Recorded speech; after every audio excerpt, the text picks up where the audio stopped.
This is Jane Bond art.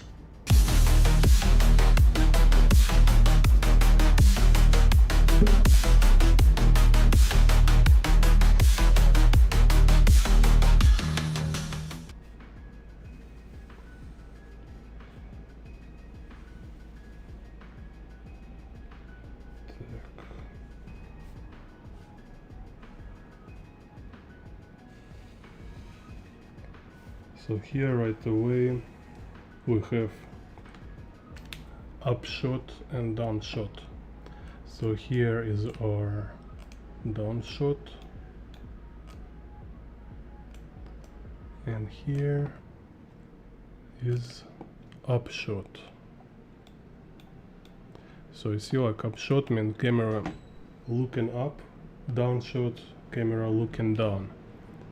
So here on the left it's kind of like camera, maybe it's on a building roof or in a helicopter. Here camera on the ground, so camera about, like, camera height about this. Like if we look in a car, you can see it's about like 10 centimeter high. Так. madness. So it's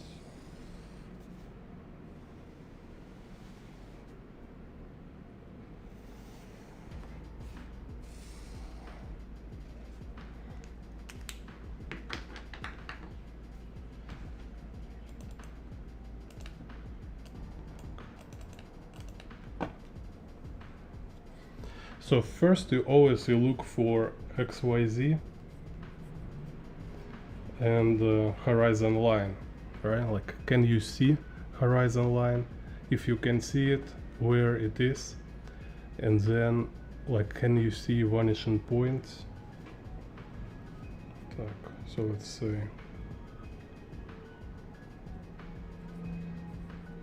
vanishing point question mark, horizon line question mark, right? So can you see vanishing points and can you see horizon line? Like, is there X, Y or Z vanishing point within picture frame, or they all outside of frame, you know? So this kind of like what first you looking at. So here we see horizon line visible, it's about here. Also horizon line, what you can check, is it tilted? Okay, because sometimes horizon line can be tilted, like in the upshot here horizon line is tilted. Let's check. Yeah, just like very little, kind of like this tilted horizon line.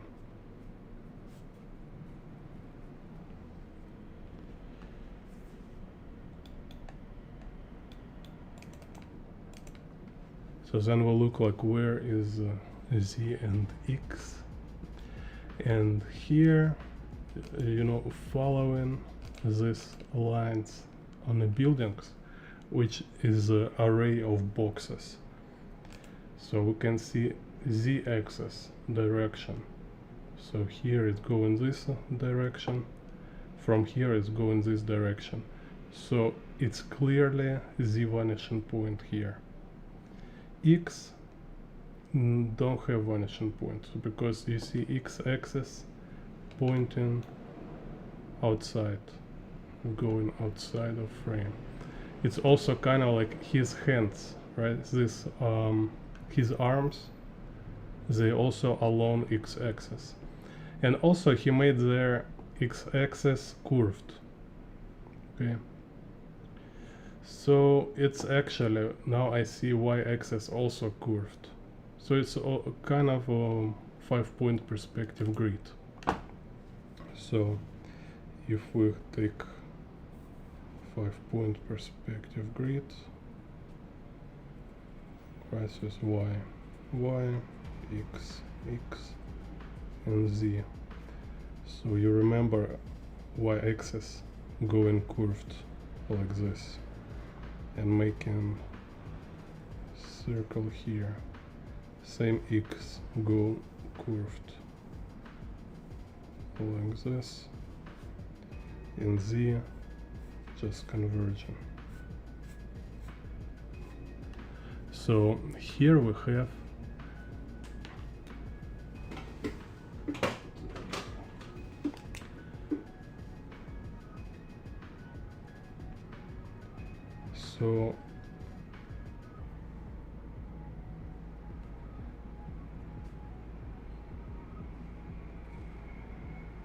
something like this, maybe smaller about this one. So these are picture taken this part from 5-point perspective grid.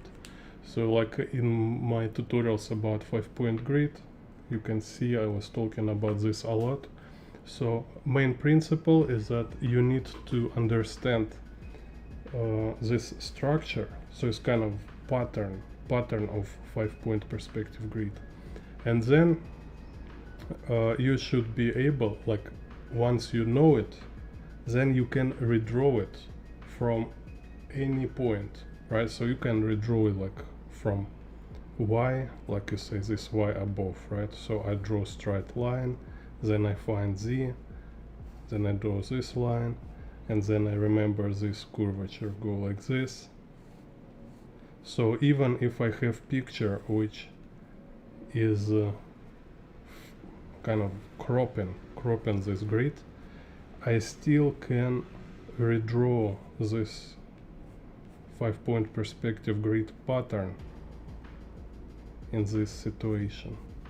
Okay, so and x, right? So I remember x vanishing point will be close here, kind of like similar like y vanishing point distance. So like this. And also kind of like interesting trick here, it's that in reality you don't need to make it symmetrical. In reality, when you have like actual case or like actual picture you draw, you don't need to make like point being equally distant from center. You can make them all totally random. Like this kind of feature of this frame, of this pattern of this perspective grid, is that you can stretch it. So you can like bend it, stretch it. Important is just kind of direction of curvature. So you need to understand like which direction it will curve, and orientation of vanishing points. And it's like after you draw it couple like dozen times, you will see it like very clearly. Just you know, like in your daily life, you know where is left, where is right, where is up, where is down. So same with the perspective grids, you just kind of feel them like something just obvious. It will be obvious, right? So it's like for example, you can make x vanishing point here, z here. Oh, it's like look to say. Let's say like this. I mean, just do like extreme, but still will works. So let's say like this, like very broken 5-point perspective grid, but it still will work.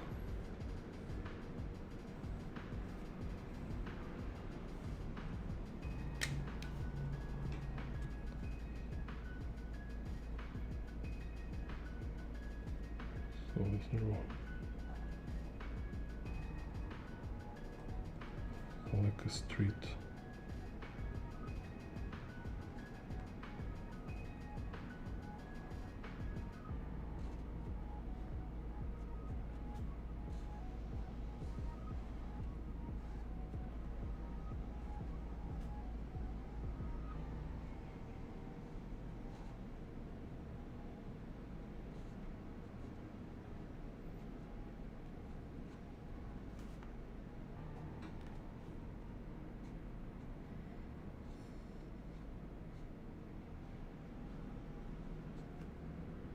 Okay, so very broken but still work. So here we take, so in this Scalera picture here, it's this part of 5-point grid. So here we have the z vanishing point, so then y-axis go like this. So you see this structure, right? Y-axis, horizon line. So y curvature of y-axis going like this. Same what we see in here. So we see kind of this y.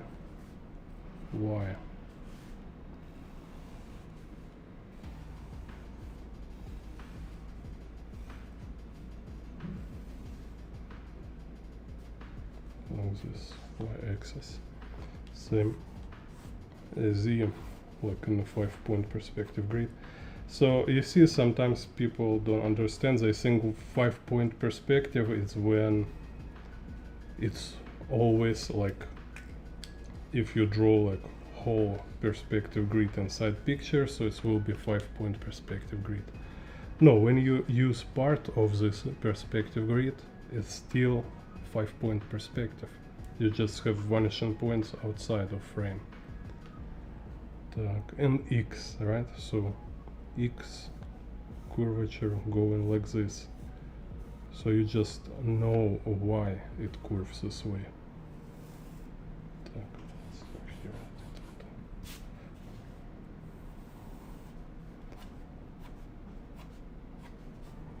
So, and also why I say you understand this perspective actually very flexible. So you see x going towards x vanishing point.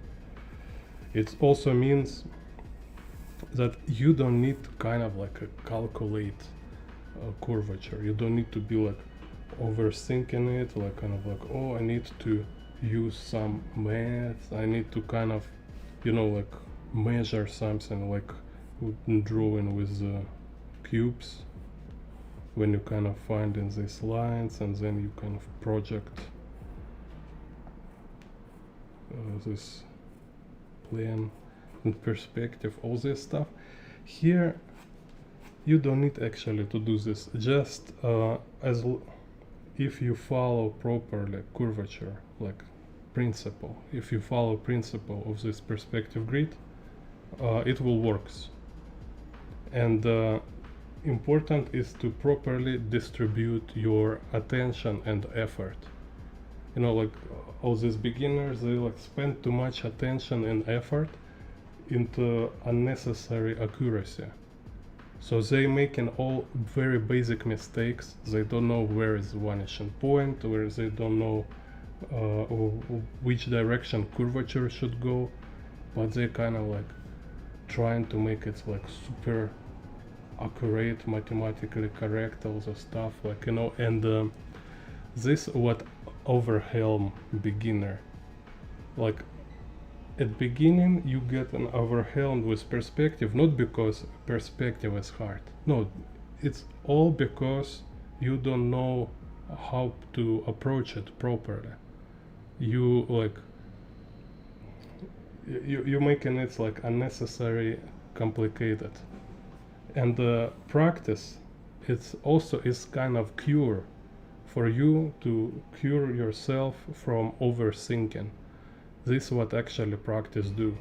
It helps you to purify theory, like or to kind of like important theory, separate from all this unnecessary theory, which kind of exists, but for artists it just don't have practical use. So you don't need to actually spend years to kind of break down like entire perspective and you know, trying to be PhD in perspective.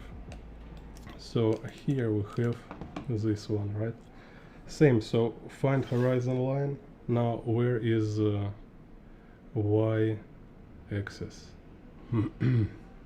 So first I kind of also recommend to find, like, you know, in a 3-point perspective, kind of similar to 5-point perspective grid. So if in a 5-point perspective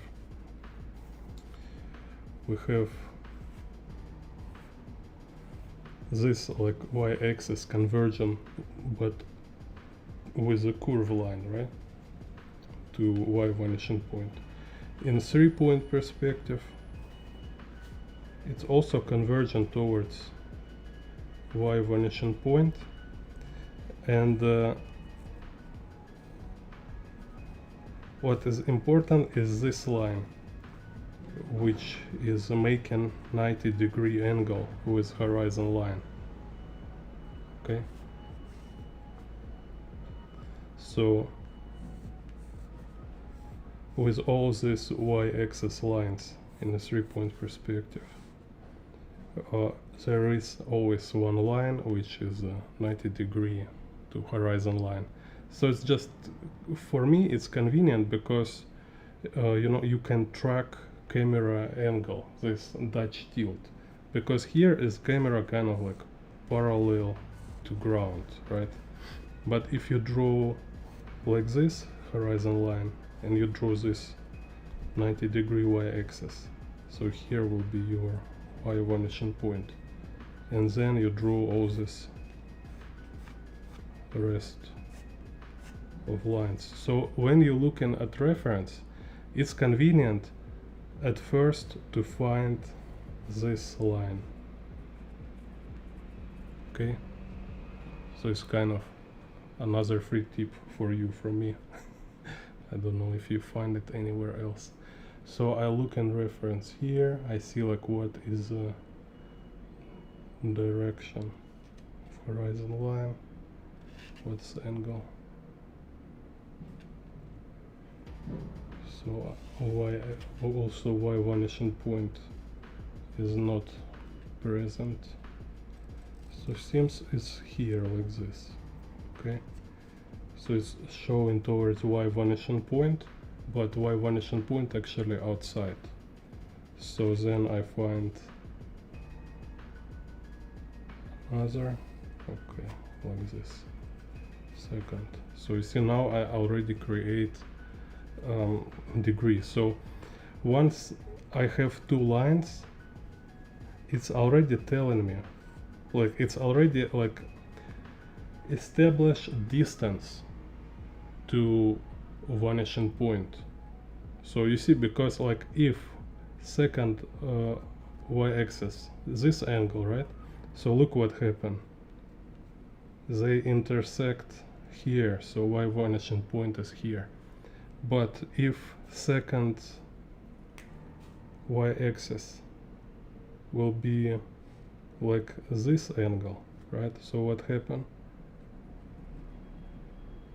It means y-axis or y vanishing point much farther, right? So same place, but if I make it like this, okay, y vanishing point will be very far.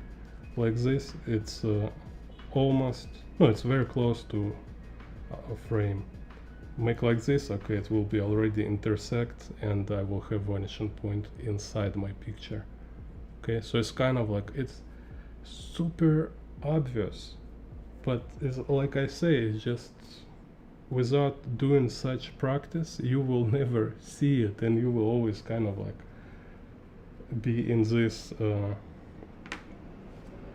beginner confusion when you keep wrestling with theory, keep like struggling, thinking is like, oh, you still like you don't have enough time for learning perspective because like you really need to focus on all this mathematical and complex structure. Is this complex structure? It's kind of like, I don't know, like first grader level kind of thing, you know. So you see, once I have it here, also what kind of important, one thing you can keep drawing lines considering like where is vanishing point, right? So you kind of like keep pointing towards this y vanishing point. Kind of also, it's also kind of skill, you know, it's kind of skill you will improve if you will guessing it this way, right? So like, okay, I already know, I see how other lines pointing towards y vanishing point, and you just draw other one pointing to same direction, to same point. Or you can look at ratio, right? So you see ratio here is like a and b. A and b, right? So how much a smaller than b, and you just kind of like keep recreating this ratio. So, and here c, for example, right? So a c, kind of this. And again, like you can, if you're like super not confident, take a ruler or something, but with couple drawings you will feel it, you know. You just need to try it for some time, try to recreate same ratio, right? So it's like, and I keep kind of like making triangles but without sharp point. So I have triangle here, I have same triangle but with a different angle. Simple, right? Again, it's kind of like, I don't ask you to draw like skull in 3D, not asking to draw like kind of like, you know, biceps or it's like this thing is ridiculously simple. It's kind of, it's great example how people overthinking stuff, and how it's important. It's just, instead of kind of like focus and like push yourself to learn all this incredible complexity, you know, and then also thinking like you're some kind of genius. Instead of this, you just practice, you just try to understand how it's actually work, and you will see it's all. And usually if everything is like that, right? But it's take effort to understand how complex things built on a very simple principles. Okay, because once you know understand simple principles, it became useful. It became, you can be fluent once you feel it as some kind of simple, when you feel it based on simple principles. If it's not simple, it will be, you will kind of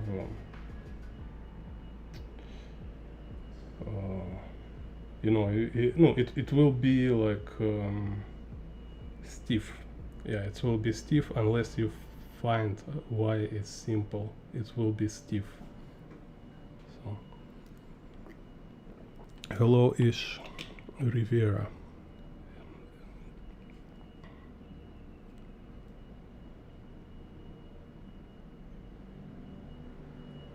Cool. Yeah, thank you. Yeah, we'll keep recording. Thank you for feedback. Так, so here I draw in this ratio. Okay, we have y axis, and then we look. So here we have also the vanishing point about here.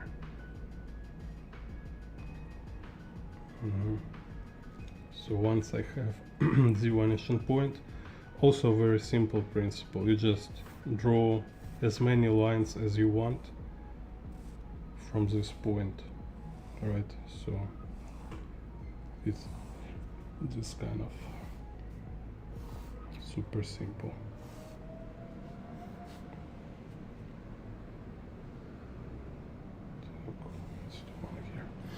Then X. So X here outside of frame. It will be like, so again, horizon line, and then I see that actually interesting. It's like 2x here.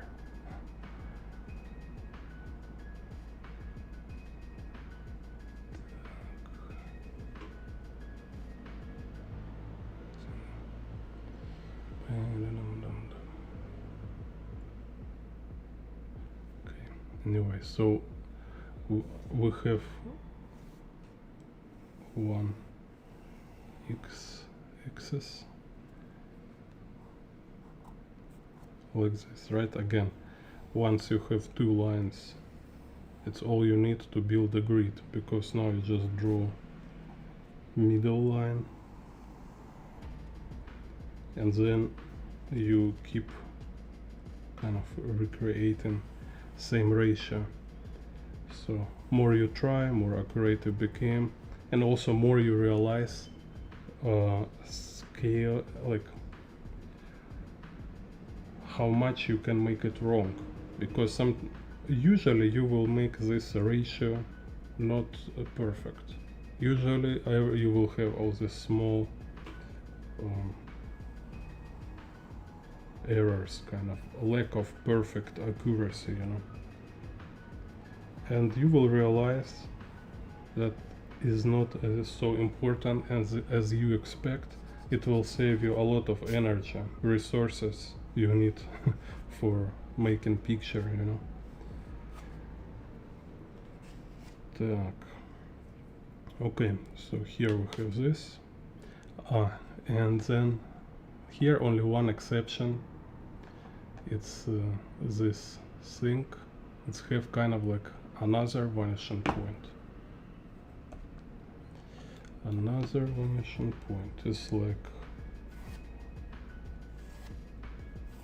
this kind of. Okay, so basically you can draw, like, if you want, you can draw two axes for x.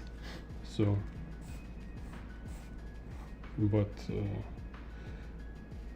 it's kind of like you can add as many extra vanishing points as you want, but start first with establishing 3 vanishing points, establishing 3 axes, x, y, z. This one is kind of like x slash. I can add it after. I can, if I add it, you know, it's same kind of same principle. This x will have vanishing point on the horizon line, right? So it's like this, x slash.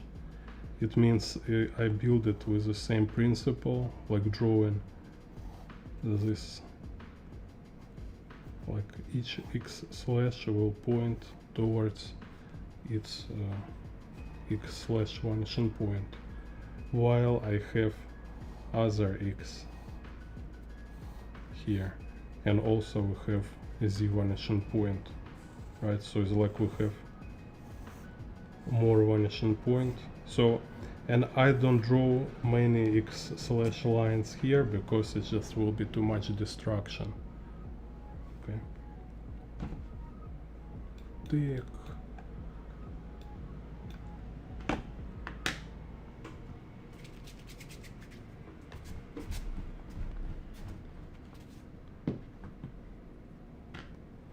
So then what we have here, kind of composition. So horizontal line, this kind of balcony on first plan, and a character.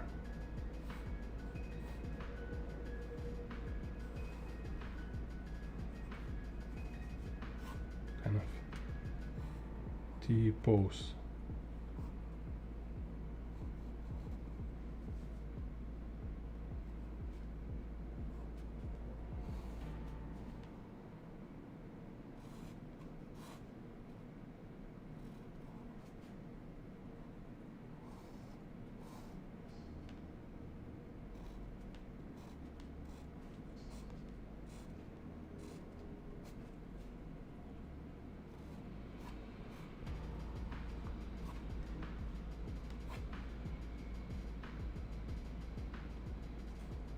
There's kind of second balcony. So, and this building, it's kind of like a bunch of boxes, which in this case, because it's looking from up down, you can focus on rooftops. So that's what I mean. So first you draw kind of array of flat rooftop surfaces.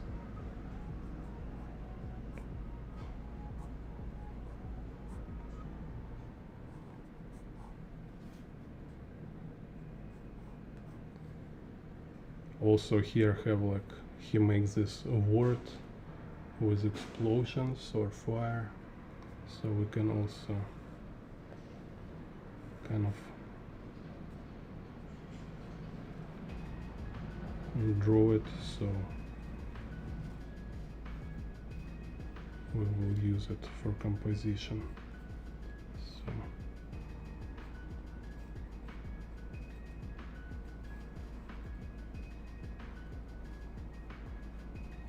back.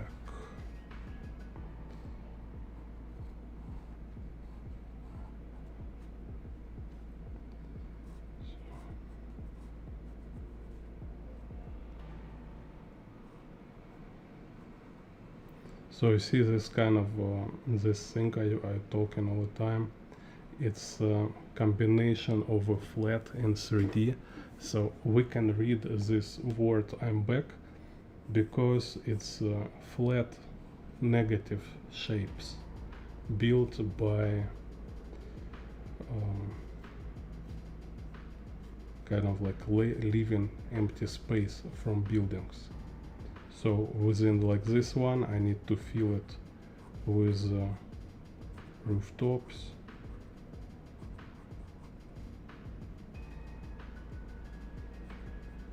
Here I fill in it with rooftops. So okay, here also, so once you have rooftops, right, you follow in this y-axis, you drop in lines from rooftop corners. So kind of like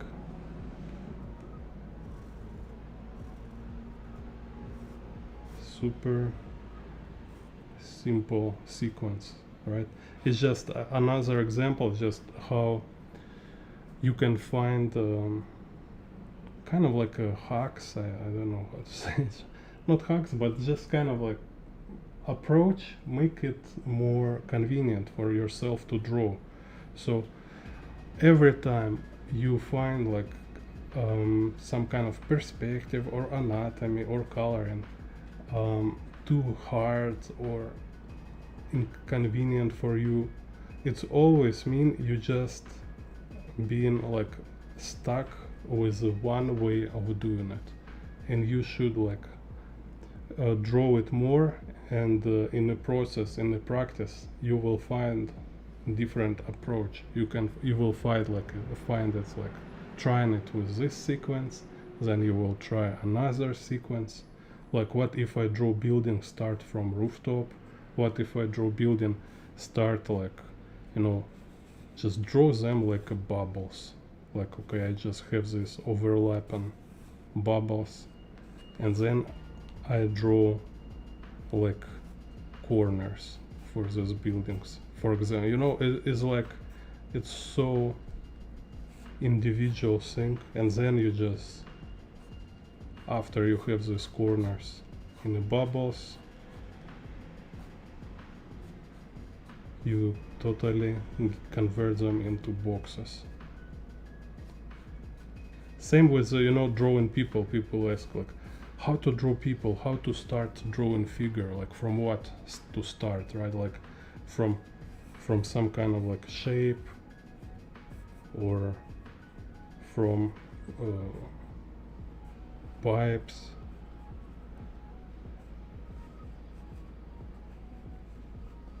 or from boxes, you know, or you need to start with a gesture curve and then you start to draw boxes. So in reality, yeah, you have like, I don't know, like 20 plus way how to start drawing figure. Just try them all. And this is thing about drawing a lot about like mileage in the drawing, right? This is what your mileage is going to experiment, to explore different techniques. It's not just about like, oh, let's draw like anime eye, like anime noses, like 1,000 times. Yeah, maybe you will become like super fluent with drawing anime noses and eyes, but doesn't learn much with this, right? So all this different way how to organize different pipelines, different approaches, they're all legit, and you never know which one will best for you. You should experiment, you should try them all.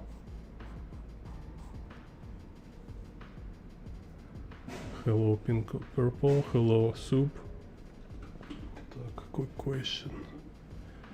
How you know where to place objects in your perspective to replicate where you are?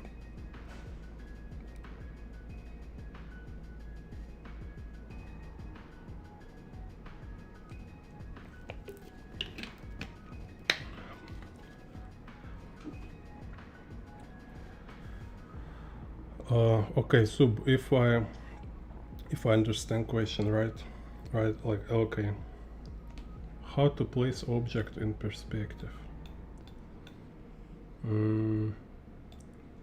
Okay, let's say this picture, right? We have this car and people standing.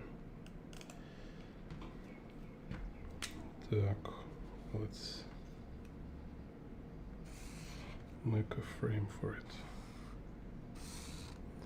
So this also down shot, but this down shot we don't have horizon line here. So what I see, it's this front corner of a car, right? It's like hood showing me Z and X. So let's say like this, and again, you see, when I taken this lines, like I'm doing these lines right now, right? I know it's not exactly as in a reference. If I wanted to be exactly, you know, I will like trace it in the Photoshop or something, but it's not important. Like what I learn as artist is how to do it myself. So to do it myself, I just use a reference for inspiration. Okay, so this my, let's say this will be Z, this will be X. Okay, so then I look, one X line not enough, I need second line, right? Because before, remember, I show was like, yeah, this one line show me where is the X vanishing point, but I don't know how far, right? So once I have second X, let's say like this, okay, now they're together, two X axes showing towards vanishing point, so I can draw in between, and it's already grid. Okay, so now I can keep using this ratio kind of convergence, or just trying to point same direction. So X we have, now with Z looking again also to car, Z we have this like a window, you see, so hood, then front window showing Z, this thing showing Z to us, this show. So all I need is second line for Z. One line is here, second kind of, let's say like this, okay, showing me. So you see, when they convergent is where is vanishing points. This is why I draw arrow is showing towards vanishing point. And now again, like subdivide it and keep kind of showing towards. Okay, also notice when I draw grid, draw grid for a full picture. Don't draw just 2 lines and it's fine. No, for you, as for practice, you draw like fill all picture with perspective grids. Okay, don't be lazy, kind of. Don't draw just 1 line. Okay, I know it. No, you need full grid. Okay, and Y. Right now we need Y, and here again looking. Let me show you so you also see it clearly. This one, you see, is clearly kind of this angle. So look, other side, we have this like front light is kind of this angle. So it's 3-point perspective. Так. So we see this y-axis showing vanishing point down, and this y-axis showing down again. 2 lines in between, in between, in between, and here at, so here is kind of mix with the x-axis, kind of like I tell before. Sometimes, you know, x go like this, y go like this, and by accident, it's just coincidence, x and y might be merged together. Same with sometimes z. Same what happened with the horizon line. It's actually z and x merged together in horizon line. Okay, so we have this grid, right? And you ask how to place objects. So you will surprise how simple it is if I understand your question, right? Okay, so how I place objects. So car, okay, this guy, so here this lady, here we have guy number 2 and guy number 3. Done. How you place objects in perspective grid. That's it.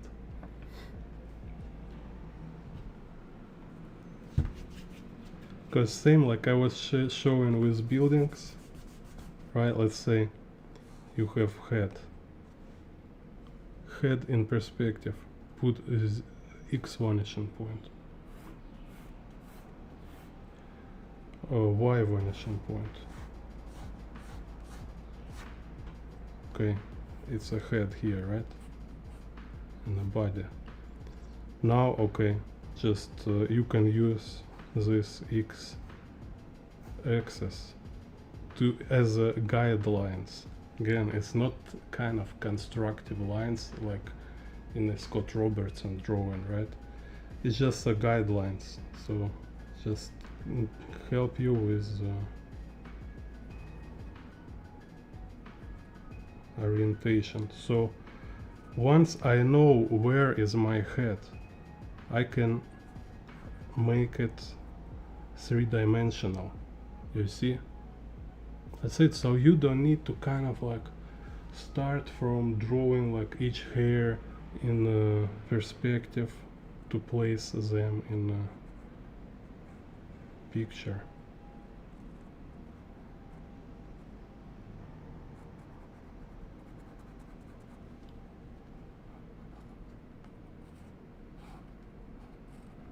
Same, you see, kind of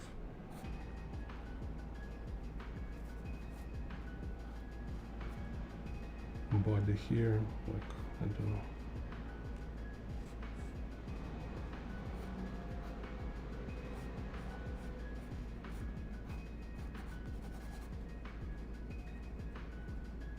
Can give him also like black glasses. Same here, like car, right? So this is our car. So where, right? Where I answer. You see, it's also about clarity. What your goal, what your task, what you're aiming to, right? So if your question where, I just solve it. Now I need to turn it into box, kind of, right? So I say, okay, so here kind of will be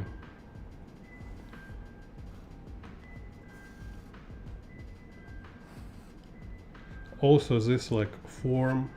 You see, it's already three-dimensional. How hard it was, right? Like I check, turn it in 3D. Problem is beginners, they all like have this kind of mess in their head. Like instead of have clear task, you know, like kind of like in a, you need to be boss manager of yourself, right? So problem number one solved. Problem number two solved. So your goal here, you go arrive to your goal by reaching all these small tasks, like fixing these small problems, and now you're here, right? For beginners, how they see it, like without clarity in the mind, right? They see this kind of goal, and they see all these like problems everywhere, and they just trying to like whoop, like swallow all this some together, you know, in one like this in one kind of like they look Kim Jong-il. Oh, look, Kim Jong-il he just draw, and he like, yeah, he kind of like solving all these things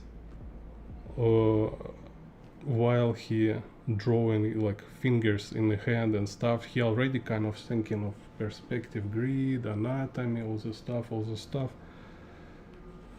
But you need experience to manage it this way, you know. So at least like learn how to solve these problems, then you will learn how to juggle all these problems together.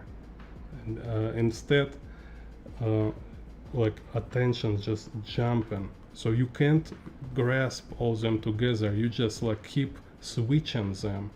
You jump there, you jump there, you jump there, you jump there, you jump there, you jump there, and jump there. You keep switching, jumping between tasks, and you don't solve any of tasks. This kind of problem. So instead, learn how to solve tasks and go like, because you do it first time, yeah, you can't do it like Kim Jong-il and you're solving like 5 tasks with one move, right? Like kind of like hit 5 birds with one stone. You're not like John Wick yet, you know. You just, it's your first day in the range, in a shooting range, right? You're not John Wick, you're not Kim Jong-il. So learn how to handle, how to work with the basic thing first. So then I add like, see, it's still kind of like within. Yeah, I can say cool, I just born this cool image. Kim Jong-il is like John Wick of perspective.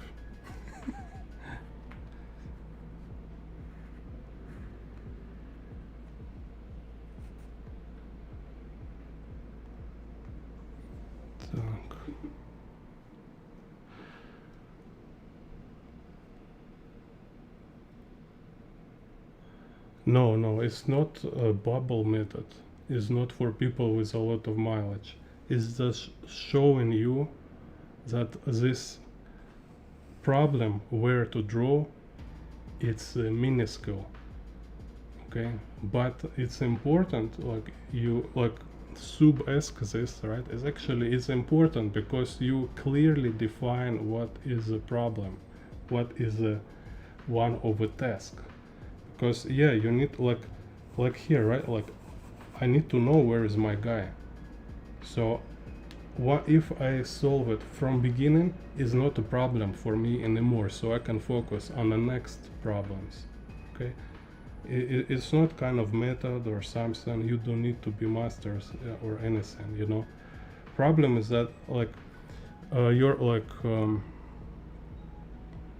I mean, I don't know, isn't it obvious actually, right? Like how primitive is it to draw?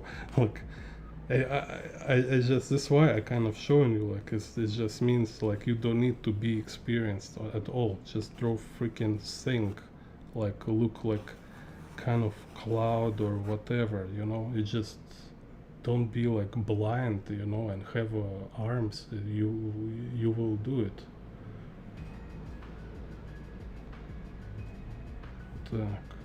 So, and it's kind of like it's really important to understand what I mean. It's like isolate problems and solve them when you focus on each problem.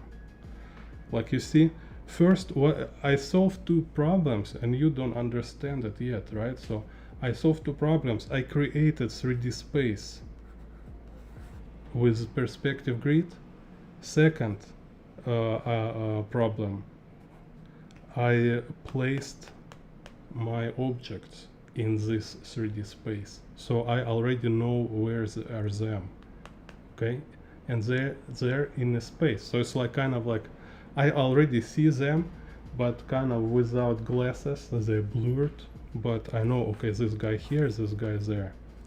And then third problem, I making them like 3-dimensional. So now they have this like box 3-dimensional properties.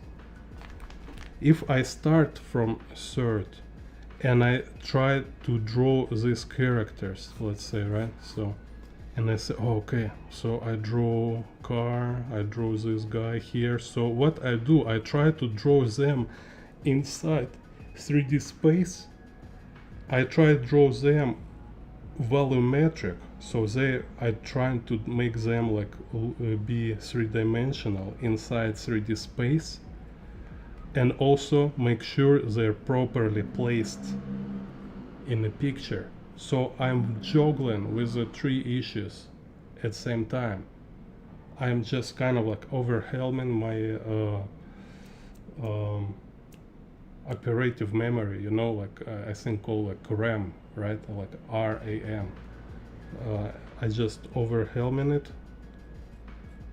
for no reason, because it can be done very quickly, just like space placement and then turn it into 3D. But no, I think I'm a Kim Jong-il. I think I'm John Wick. So now I trying to do it all simultaneously, like just drawing on empty paper, and eventually look what happened. Like I don't have space for this guy, they are already too high. I also, my car is can't fit.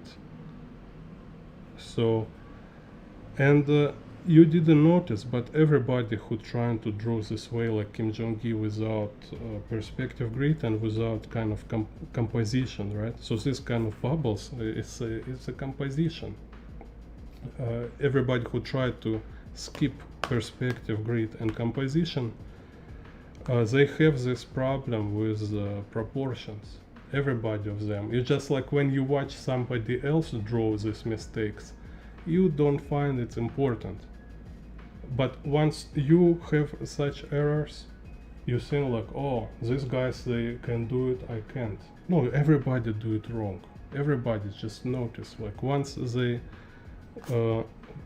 prefer to wrestle and juggle with many problems at the same time, they start making like a lot of errors.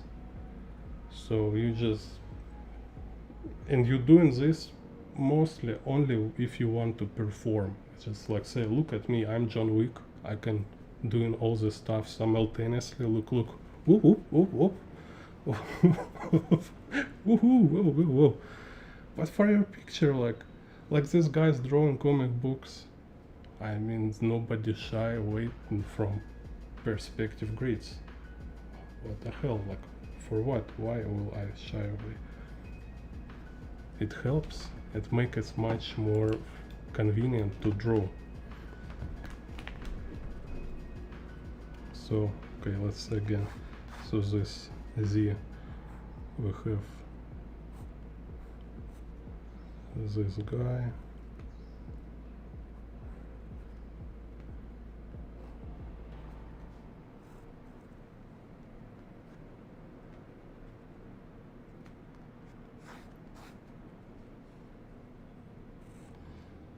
It's like this famous viral video, I don't know, maybe you've seen, with boxers, and one boxer, I forget like his name.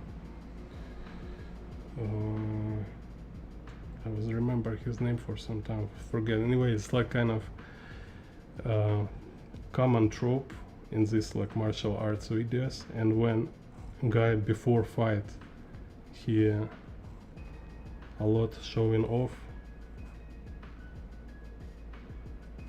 and then he lost. So I have his name like here, but anyway, because you can find it.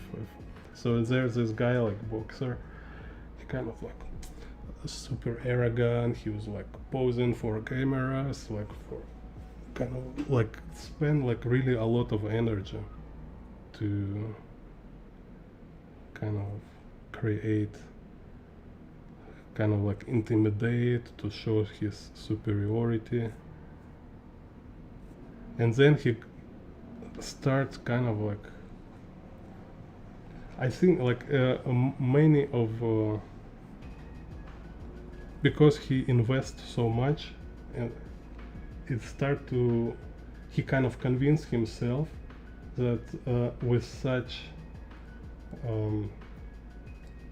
as a presentation he will really like destroy his opponent, right? So he should be really like a John Wick on the ring, but he start losing some punches, and it kind of terrifies him because it's he just lost his character, because he start from building this kind of super master character, and then he lost it.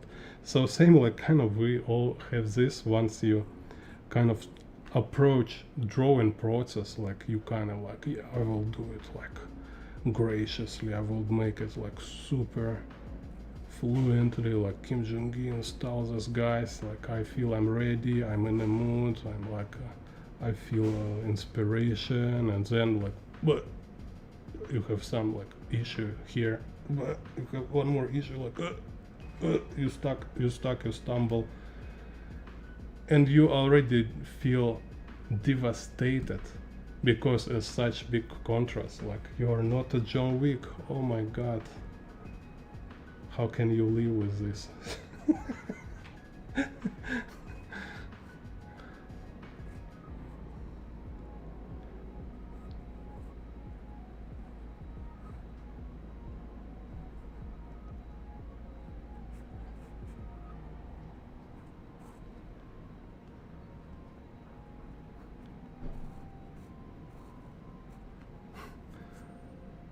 Like I saw, I can really be like a super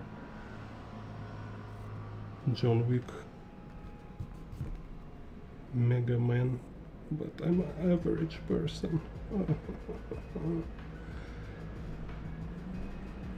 I need some safe space now.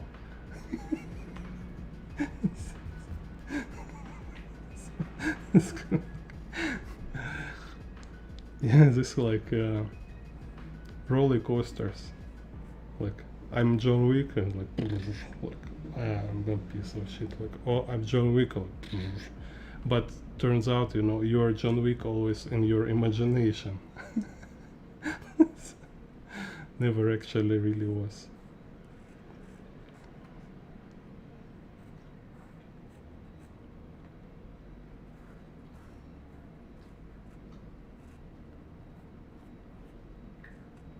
Same like these people like who start in like street fight, and they think like they're like they can fight. and it's only because they think this way. You think like because they have some experience. No, many people like this, they build confidence in them based on zero experience. So it's interesting somehow as this kind of like mature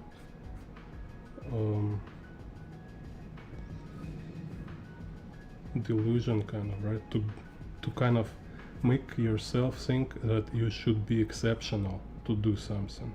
It's like, oh, I will be artist only if I will be like exceptional artist. I don't want to be this like normie ass boring artist. I want to be John Wick.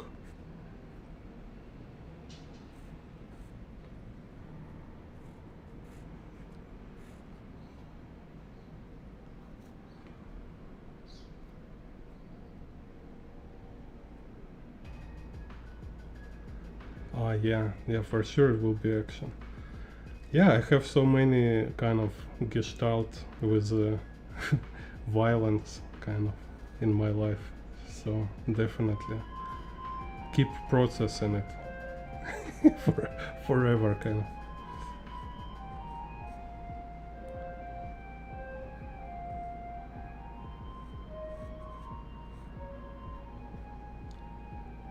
Так. It's kind of like one of a great thing we as artists have is like when we have like kind of uncomfortable experience, we can verbalize it and process it through art. So don't need to some even say like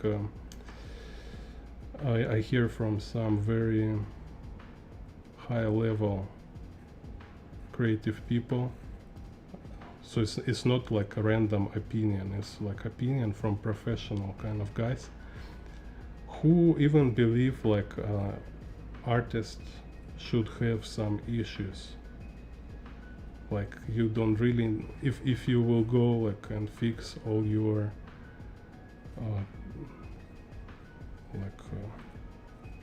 trauma, you will lose your spice. And I kind of like, I'm not agree, like, you know, I'm rather of course will be prefer to be like super normal happy guy, but in other hand I just don't believe your psyche can be fixed. I think like it's unfixable, you know, it's like Pandora box or broken egg. Once egg is broken, you can't tape it back, because like if you tape or glue egg back, it will be like taped egg. It's not the same like normal one. But then also I think this kind of like trauma of real life, it's actually like it's actually important stage of life, like which I guys like Scott Campbell kind of talking in this like his study of different cultures, as like in every cultures always have this narrative of growing up as how to say, it's like kind of facing certain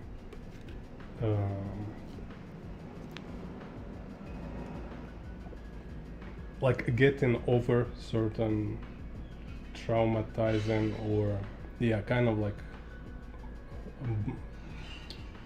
traumatizing and maybe like revealing kind of black peeling experience, maybe, let's say. So like adult person is like most black pilled kind of person who keep kind of going, not because he believe in fairy tales, but because he telling fairy tales. So from my perspective. Okay, this kind of like what is my kind of system, kind of, right? Is like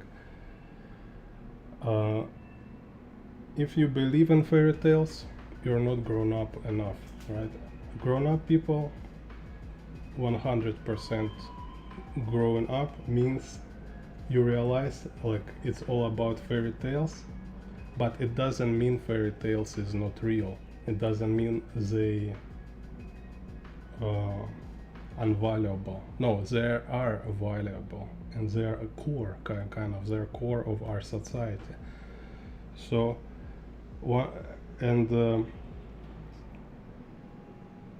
to kind of to live, to function, we need to act as if we believe in fairy tales. But if you not believe fairy tales anymore, what should you do? You kind of engage, you start to tell fairy tales. You start to be, you know, kind of like you believe in this importance of this thing of making and how to say, broadcasting fairy tales. And this what I mean by fairy tale, I mean our system of beliefs, our worldview, and there is certain like core system of belief which make society exist and function healthy way.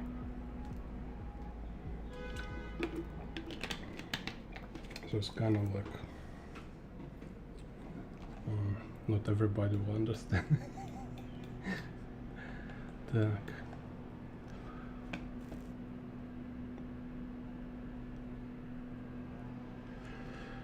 Yeah, a ratio is in a category of accuracy, right? So you can ratio is something, is like another tool in your toolbox which helps when you have it, so you better know how to work with it. So it's you know yeah, it's not necessary, but it's what say, be able to properly calculate ratio doesn't mean you should do it every time, but also like while you practice training yourself to learn how to make properly ratio, it's also kind of improve your general accuracy, it's improve your drawing skills. And it's again going to this thing about your mileage, about how many times you draw, right? It's what you draw. Every time you draw, you develop certain skill.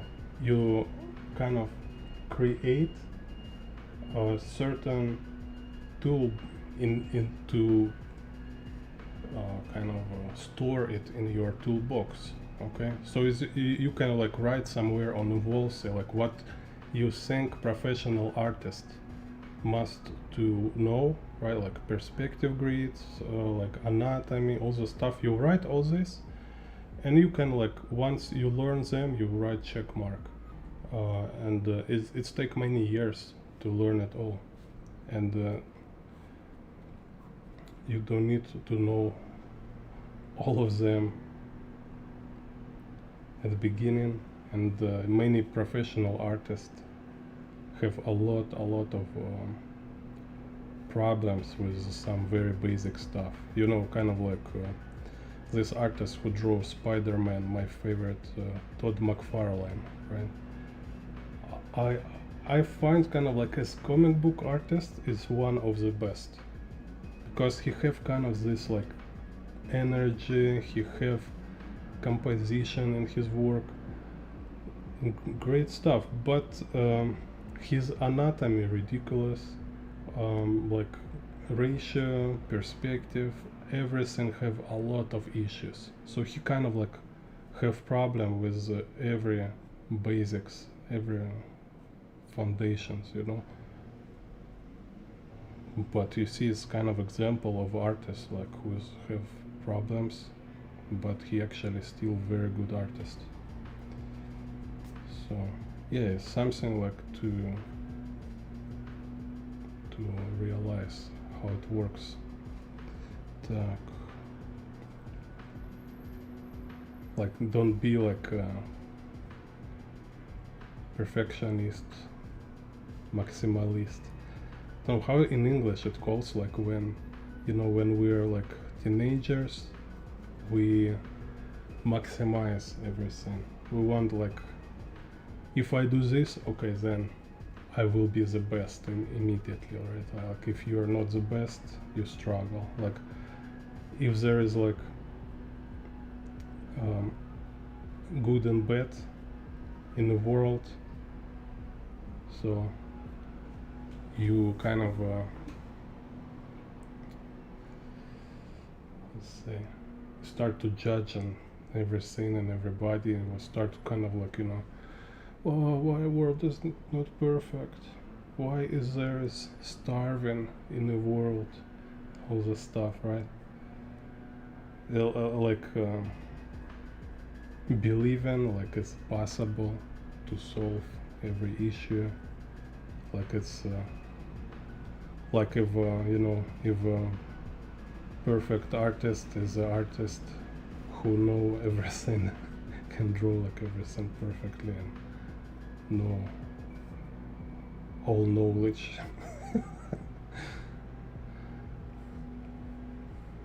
Yeah, so yeah, okay, perfect kind of example. Like I was always say, you know, this kind of feature of teenagers also kind of like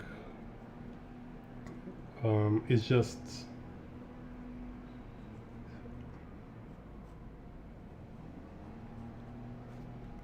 trait of this period, of this time, of this age, is that once you reach this age, you always have this state, is like you kind of like first time in your life, you finally develop complete image of the world. You first time in your life you have this kind of like enclosed system which explain how world works, and it's kind of like make you so proud of yourself that you think like you just understand everything, okay, because you can explain everything. You look here, you look there, you listen somebody, people discussing something, you already have your opinion, and you're so proud of yourself, you're so glad, you so smart, and you can actually, you're able to kind of create this world view kind of in your mind, you know. So you actually start believe like you are actually understand everything. You know what I mean? It's like this is a very, very interesting, very funny phenomenon. And then it takes years, like again and again, to see how your vision, like it's kind of like a colossus with very soft legs, right? It's crumble again and again. Here is not like this, there is not like this, and then you have this like trauma. It's like, wait a second, so there is actually cannot be anything perfect in this world. There is actually cannot be like perfect good country kind of, or perfectly kind of elves who represent like all greatness, or like we humans actually cannot achieve peace on earth. Like, oh no, I'm so depressed now. And then you get to another feature of this like late teenage, is depression. It's a, oh no, world, and in you again, you sure is like it's a problem of the world. World is not match your worldview, right? Like, oh, I'm so smart, I understand everything, but this world so stupid. This world not so good, and everybody not so smart like me. Why is this president like a Greta Thunberg speech? Perfect example was like, everybody here, let's just together and stop all this bad stuff. Let's just start to do good stuff. You know, are you stupid? You're not stupid. Let's just start to doing good things together, okay? Yeah, good. Great, great idea. Like nobody has this idea before. Oh my God, so refreshing.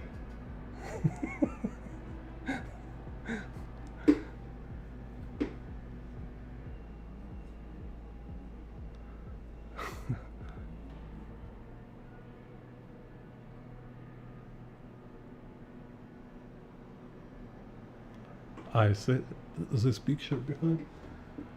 Oh yeah, it's my favorite picture. It's it's kind of acrylic on a canvas I did based on my first sketch in Shanghai. So this was like urban sketch in Shanghai where I was first time see this crazy cables.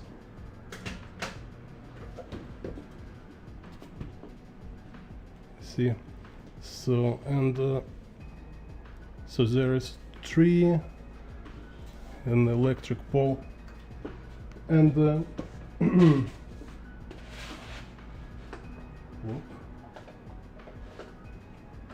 The okay. Apocalypse. Так, where's my pencil? Okay, now actually I can start drawing.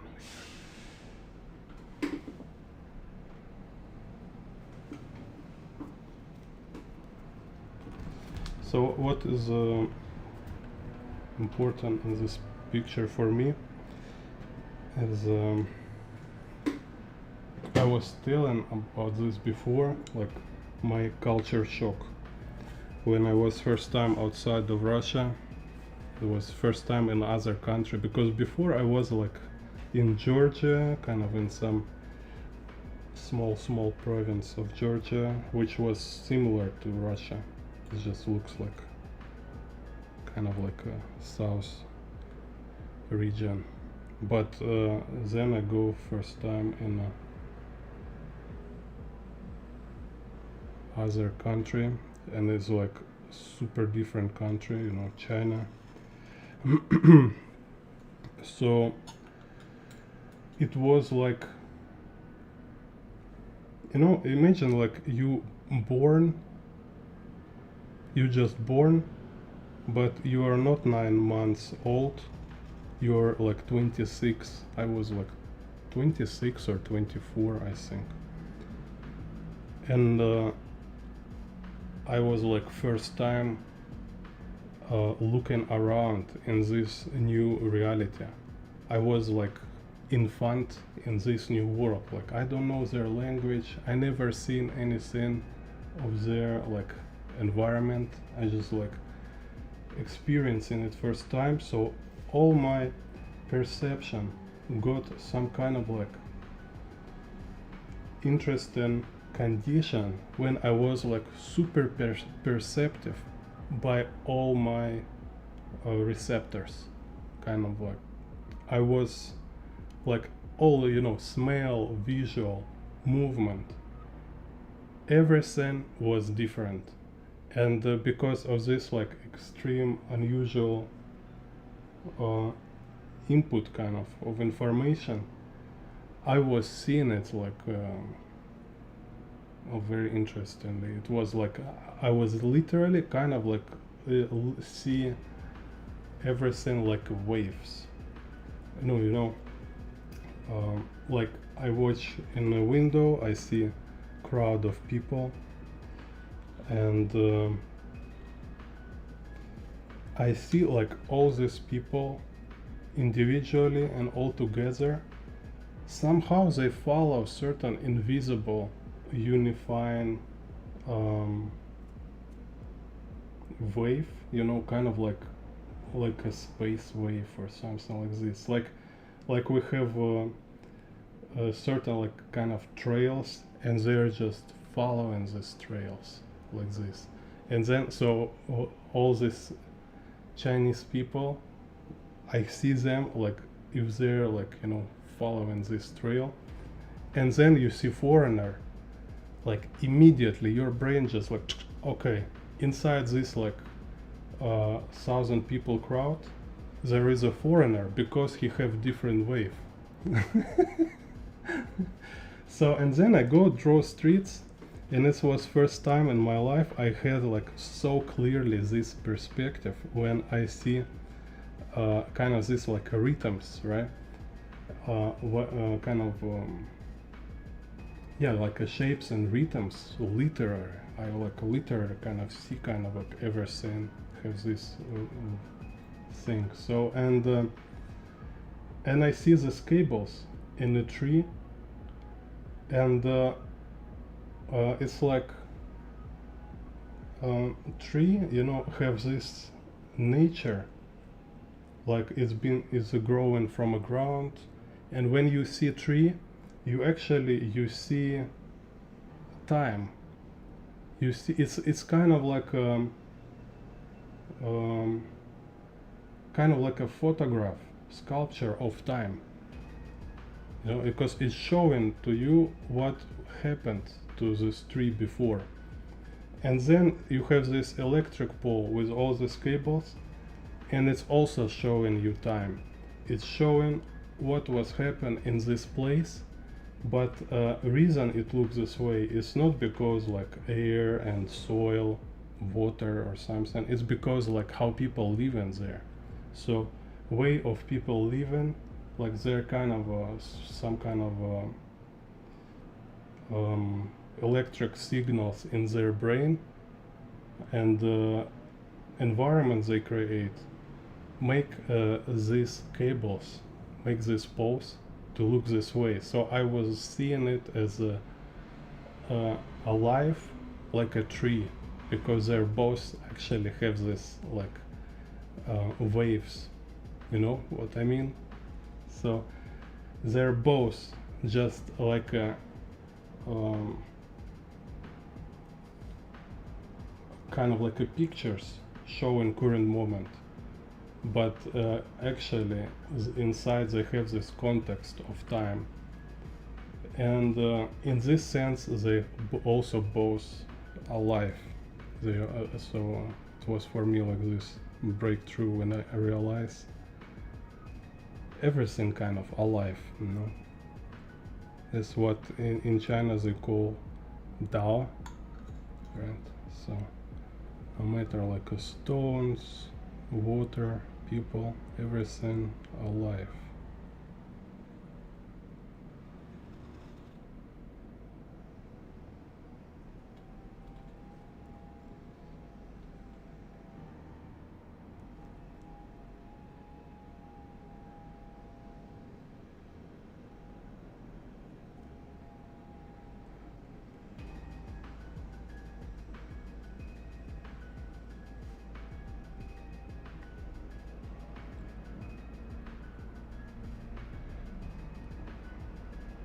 Oh no, for me it wasn't dystopia.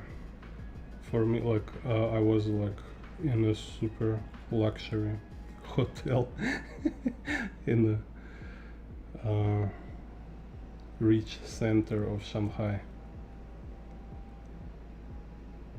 So basically, like I was living like a billionaire for 6 months.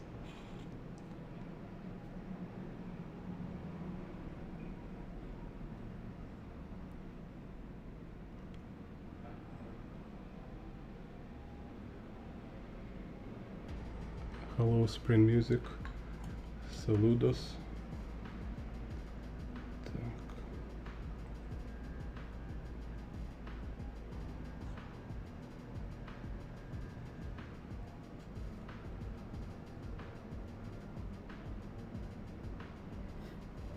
Yeah, I was living in a Swatch hotel, this Swiss company, Swatch.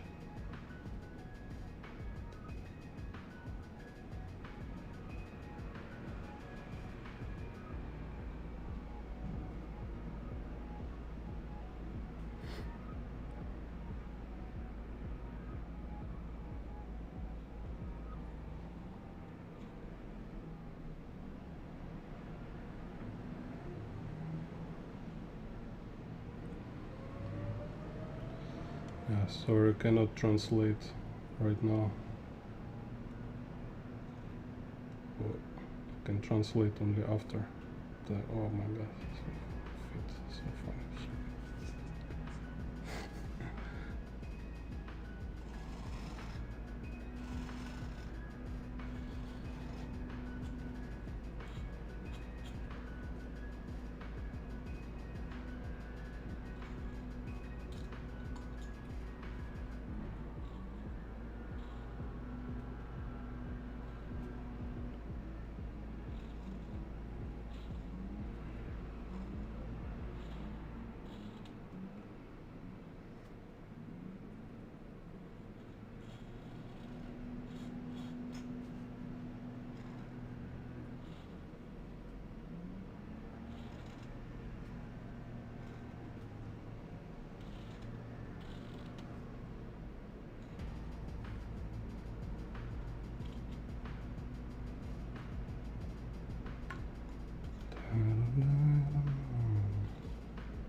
Yeah, when I was in this Swatch hotel, Shanghai mayor was visiting me. Can you imagine? Like in my hometown in Russia, like from small town, I never even seen a mayor. But there, Shanghai mayor was visiting my studio.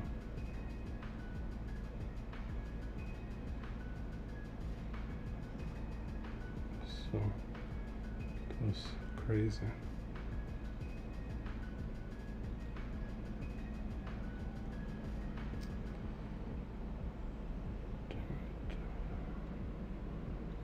So I had some couple moments of fame, which also teach me, like you have sometimes this like super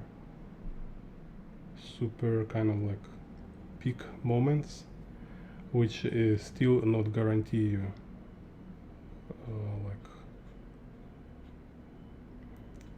say like super luxury life in the future. Because this is how they say like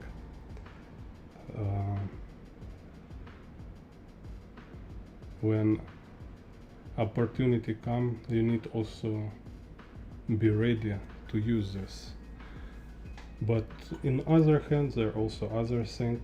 Sometimes opportunity is not what you want, kind of with not something which you will accept, because there also was a lot of opportunities which I just rejected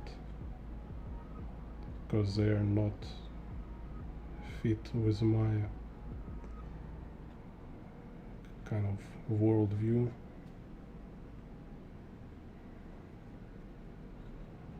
Like if I will have like, if some communist party will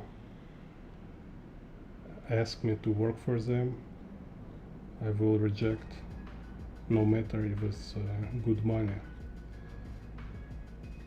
A lot of YouTubers, or I don't know, artists, journalists, they just taking any money, you know, because money is a priority for them.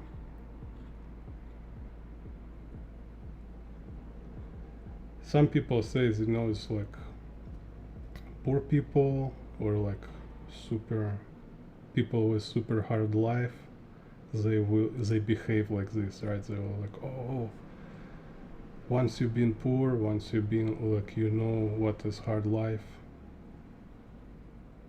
you will be this kind of person who will do everything for money and who will not care. But I don't agree. I think it's still always about people priorities, about people mentality, because sometimes like this harsh life experience work in an opposite way. It's like you already been black-pilled and seen so much stuff, so you don't care about money anymore, you know. So kind of like you clearly see money is not fixed. They don't fundamentally, they don't fix anything, because nothing can. But there is kind of like your way of living, like live with yourself. It's something more important to you. So yeah, for me, I think this idea, it's nonsense. Some poor people, like, they will reject money because they know they can survive without money. That's it. And I've seen a lot of people who will say like, oh, I have such hard life, you know, this is why kind of I'm such kind of unprincipled gold digger, right? But every one of them, from my observation, in my experience, all of them never had any hard life. In their perspective, hard life, you know, when they can't afford buy like cars they dream about. It's like, oh, my life's so bad. I was working all my life and I still can't buy a Lamborghini, kind of, you know. So they start to look in this kind of dark paths.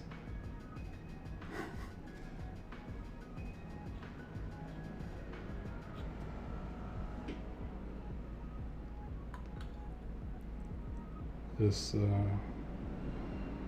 know,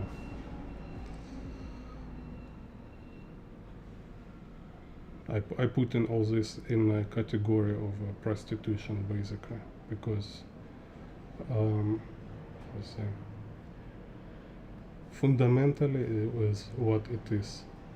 If you betray yourself for money, it's a prostitution.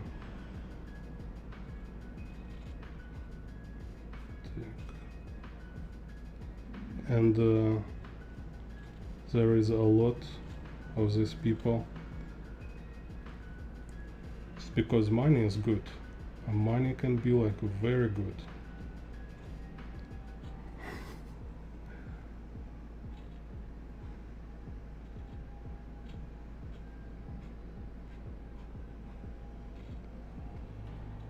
But very rare case when they actually can use this money properly. In most cases, they just losing their minds. kind of getting addicted to something, you know, get some destructive traits they never had before and they don't know how to handle, and eventually just collapse and losing all this money anyway. Так.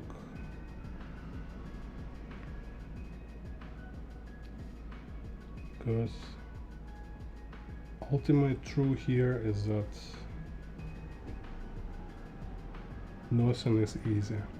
If life is easy for you, say thanks to your parents.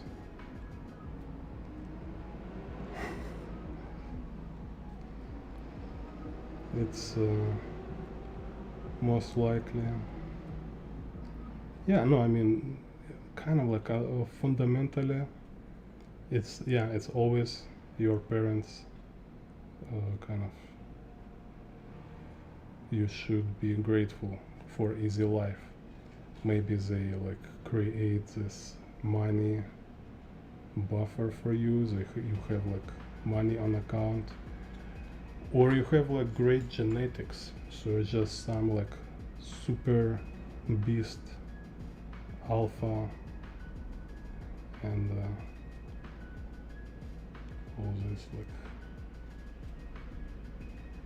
mega charismatic, talented person, which is also you inherit from your parents.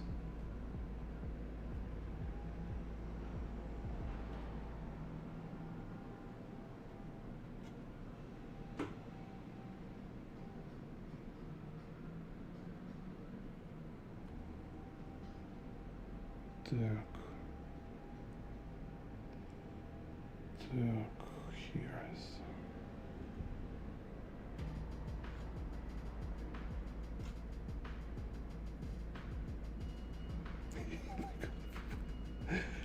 Everybody left stream. Whoa, it's a record.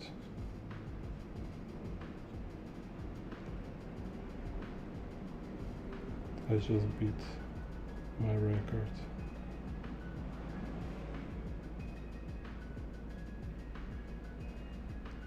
So just throw your freaking picture and shut up. So, oops. Okay, people back.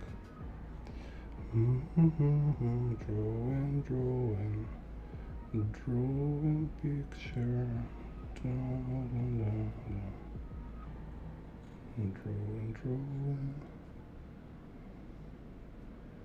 Drawing picture. Oh, okay. Hello to be you.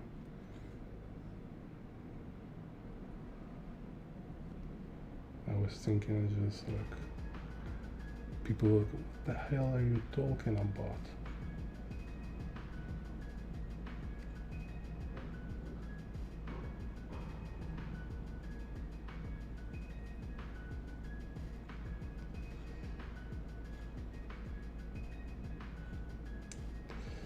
Yeah, you know, it's like I was told before, like I don't like content kind of Lady Gaga music, but I absolutely respect her as a creator. I respect this talent and professionalism. And she has this song, how it's called, art pop. Yeah, great, also great song. So she kind of say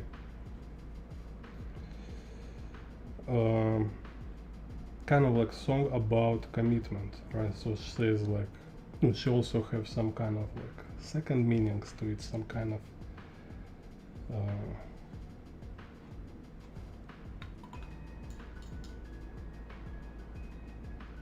you know, what kind of she praying to her demons, but in the same time it's like creatively it's like very on this layer of narrative, like creative narrative is just say you should like put a lot of work.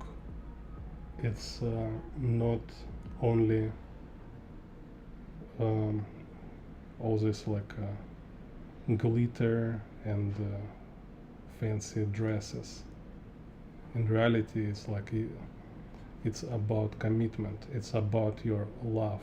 You must love what you're doing and commit to it. You invest into it, and then in return you might receive this kind of like success, which is not also only about like money, right? But success is like when you discover like this depth of creativity, when it's like, whoa, I can do this, I can do that, there like some idea appear, stuff like this. Yeah, you can expect like breakthrough only if you put effort, if you put like your life in it. Oh, here.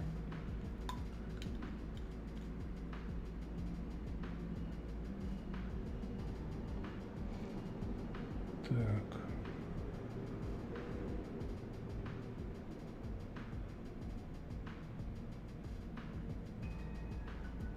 Yeah.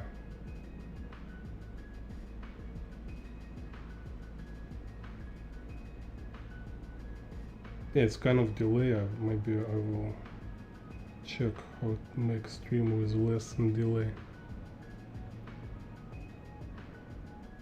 Yeah, crazy.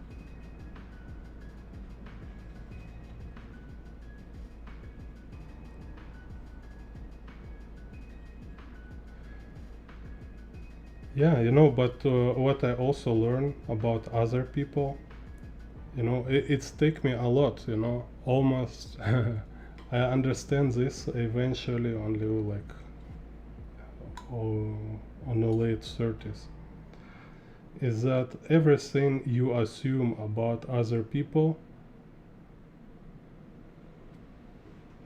like 99% is wrong. So when you think somebody like not learning, somebody like this or that, you never know. You never know like what actually like happen with other people's life. Yeah, maybe you can know like somebody who very close to you, but still it's much more kind of like correct will be everything, all your assumption put in a category of assumptions, right? You just assume, you not know. So never think like other people. And this it's taken me a long time to understand, because before before I hear it, people say like, come on, like don't think other people and stuff, and it's like, of course I know, it's obvious, but more you live, kind of more you actually really like you understand it's true. It's not about kind of like if criminal do crime like and you try to excuse him. No, it's not about this. It's not like excusing people for doing like stupid stuff. It's about don't assume you really understand what they like, why they this way or that way. You can only like create some, you can guess, you can build some theory which might like explain behavior of other people, but in reality you never know like for sure. You don't have like absolute ultimate answer for such stuff. And yeah, this is what in the Bible say, kind of don't judge other people, right? So unless you're like almighty God who can see everything and everyone, you can't really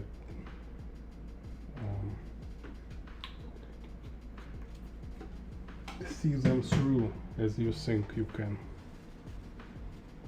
So you think like I'm somebody like dumb, like he don't learn or blah blah. Oh, maybe you might like after like 20 years you might realize this person was only dumb with you. You know, only with you he was like acting dumb or like appears stupid every time for some weird reason. It's just like in the movie, you know, like just everything falling off his hands or her when you is there.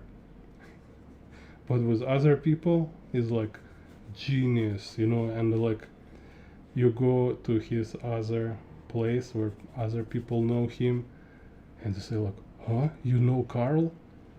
Wow, Carl's so genius, you know, everybody want to be like Carl. He's like, Carl? This retard? This like slow guy? You say he's a genius? Yeah, this is kind of how it works sometimes.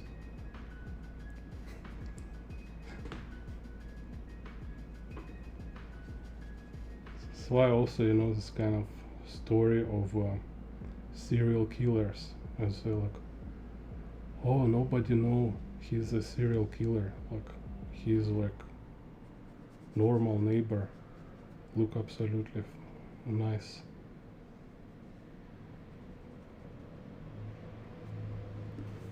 Yeah, because everybody love to assume, everybody want to jump into conclusions. They love to have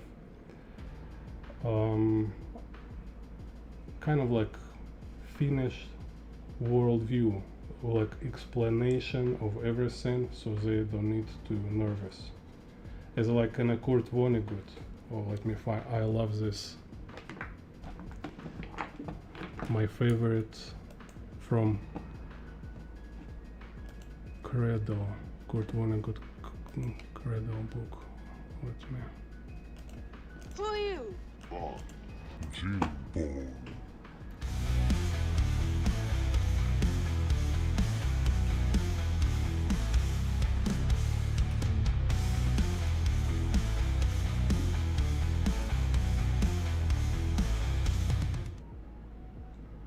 Yeah, so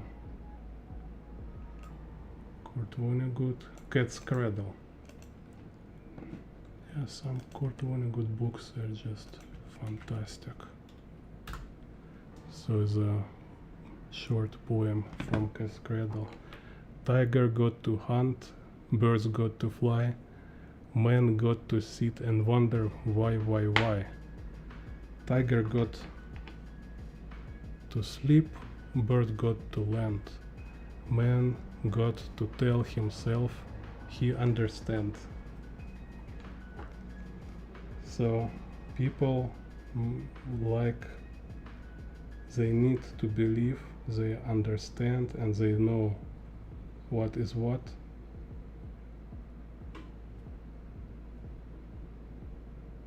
To kind of like to rest, to relax, because you can't like, it's hard constantly keep everything at question and constantly like kind of looking at stuff, figuring out, analyzing.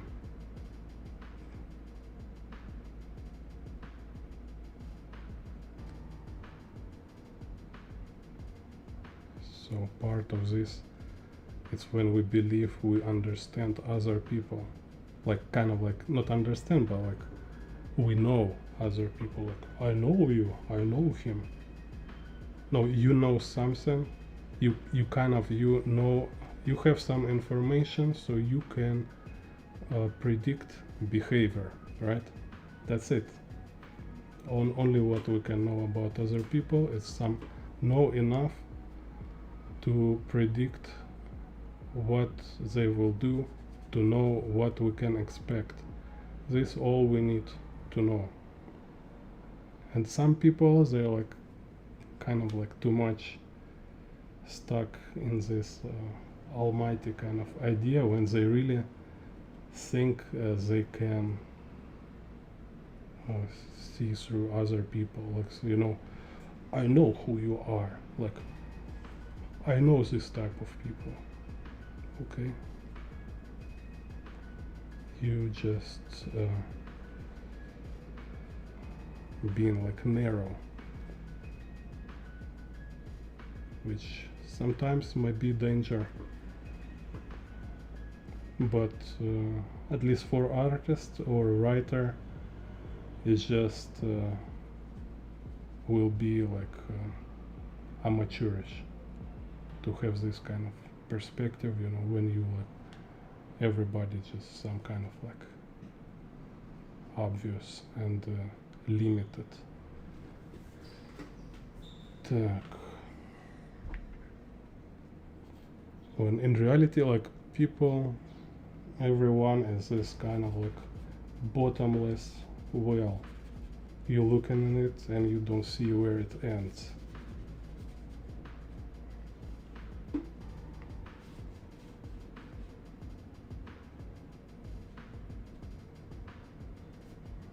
Так.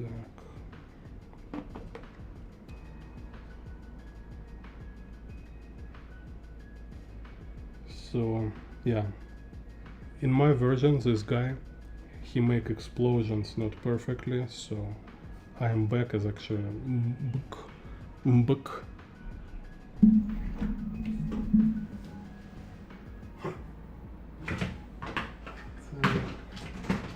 Maybe I have some white.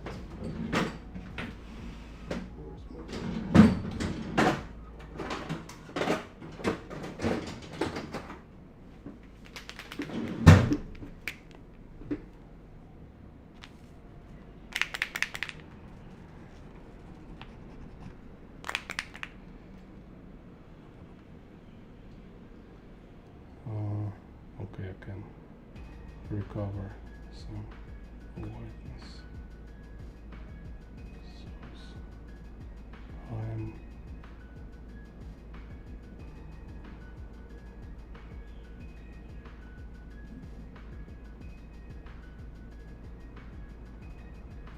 kind of this. Okay.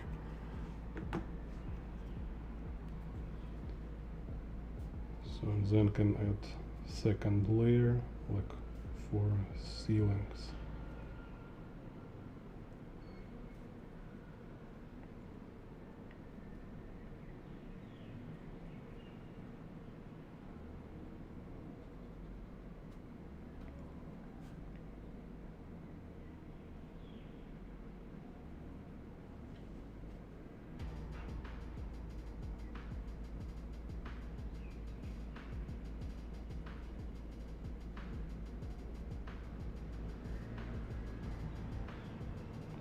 So same like in this Vonnegut poem, tiger got to sleep and the artist got to think he know how to draw, you know.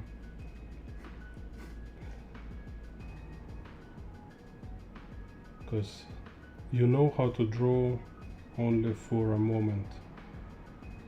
It's some kind of condition, is never a reality, because always something you want to improve. It's always you feel like you don't know.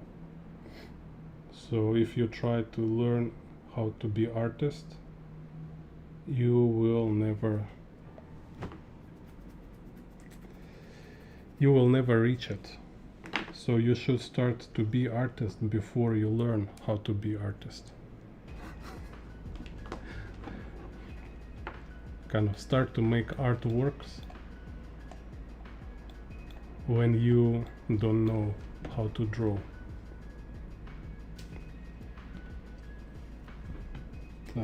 Because like if you want to be comic book artist and you think you need to first learn how to be comic book artist, you might learn forever.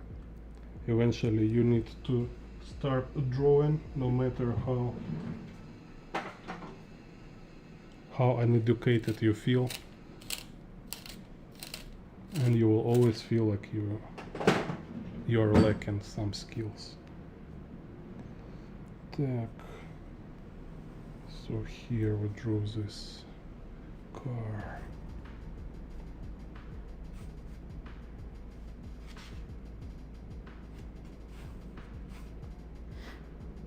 Так.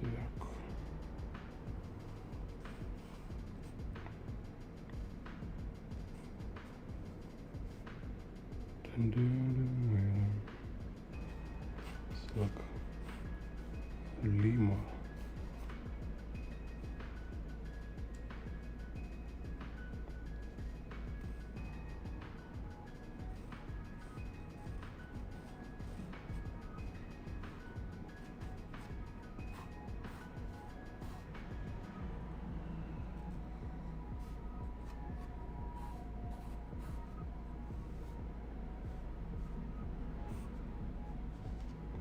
Same again, like where to place, right? Okay, let's say here and here. So we have this girl character standing, and then I start. This can be many approaches, but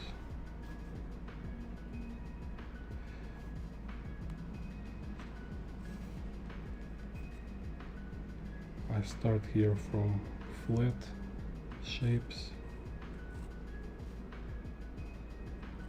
It's kind of convenient. Then she have like hair here.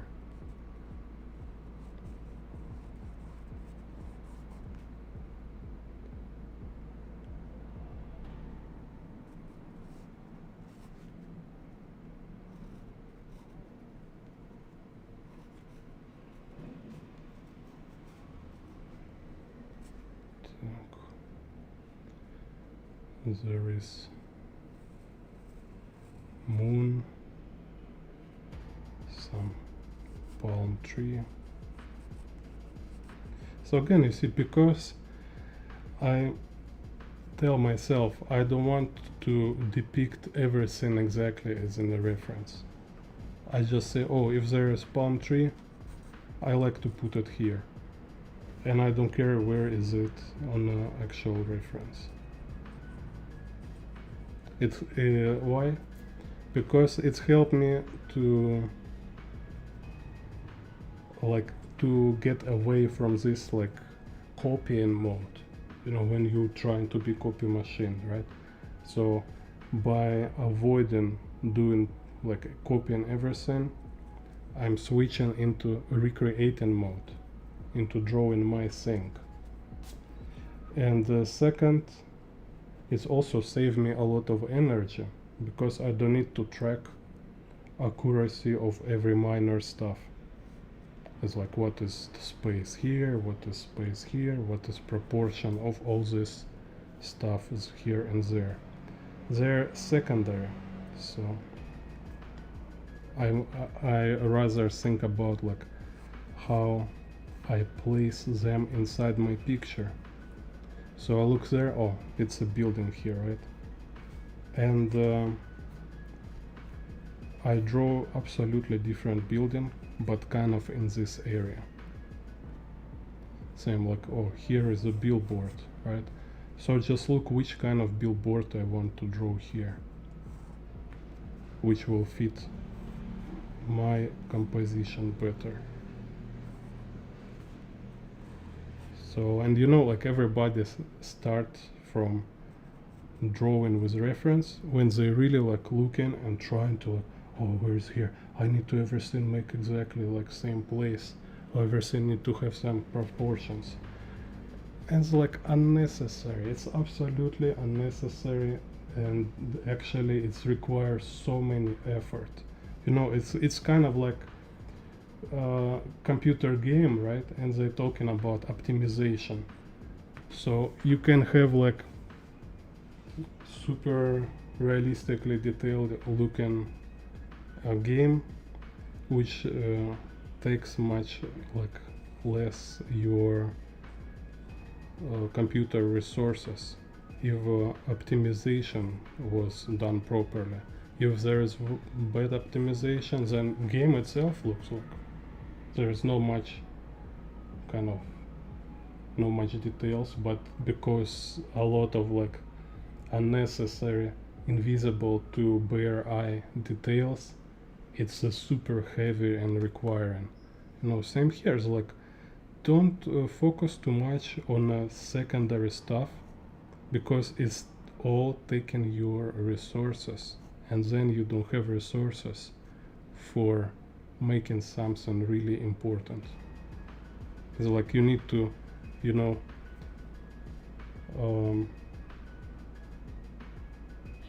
like make an accent, right? So you make like slide here, slide there, and boom, powerful punch there.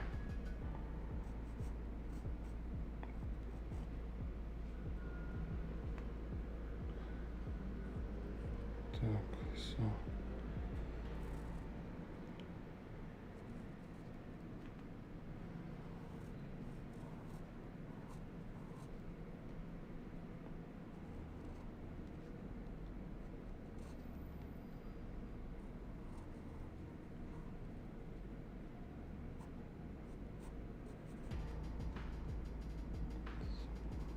Short.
And this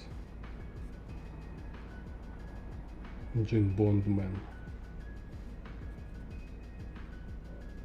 flying.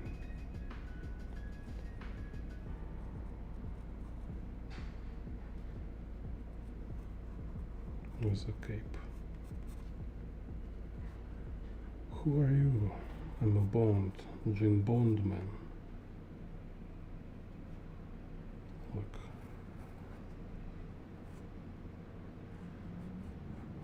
Like this.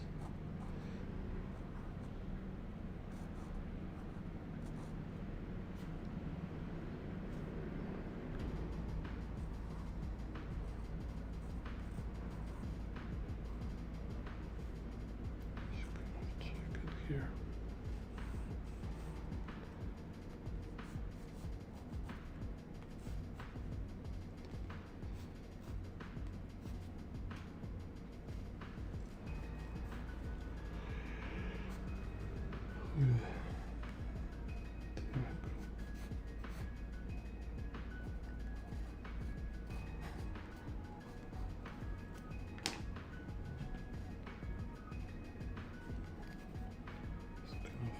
No guns. Feels kind of weird. Why nobody have guns? Okay. If I drew, when I will draw my comic book, everybody will have guns. Maybe I'll call it like Gunland. Go like to McDonald's, and then everybody just like have guns glued to their hands. It will be very cool.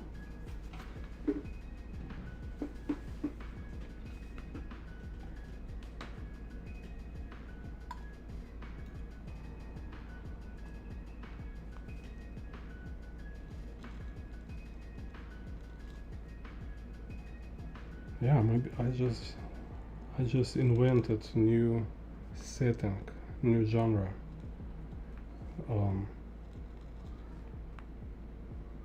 Firearm punk. So have steampunk, have cyberpunk, and this firearm punk. So everybody with the guns. And like, so in this world, like people talking about like anti-gun kind of laws, like say, oh, we should forbidden to people like maybe like hidden carriage or like to have a gun, but actually what they talking, actually they mean like extra guns, because nobody even think about people living without guns, because it's always gun in your hand. You even sleep with a gun, go to shower, thing like, you know, like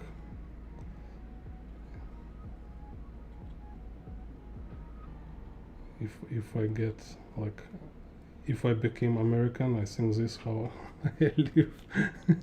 I would just say okay.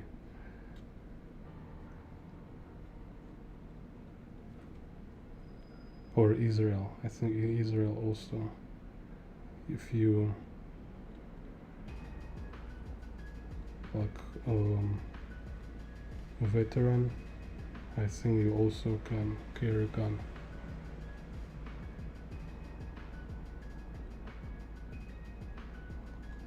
Так.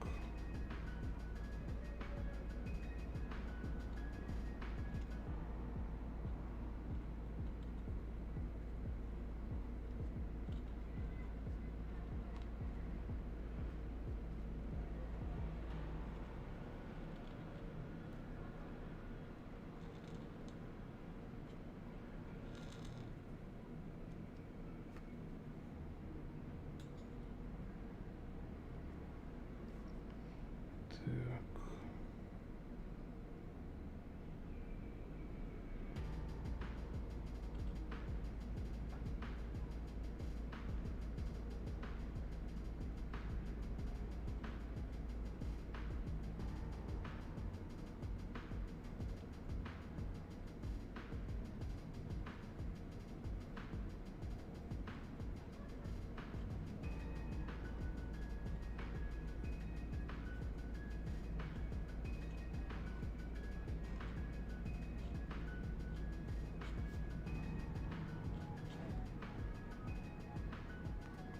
Так.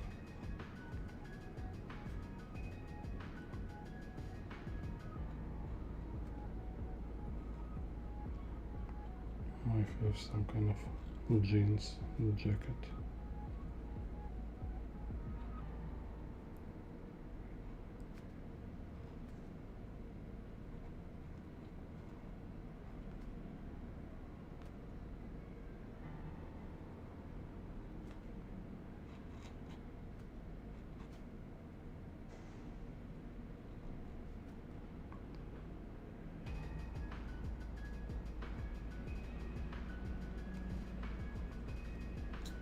So ratios is also some kind of like anatomy to a certain degree.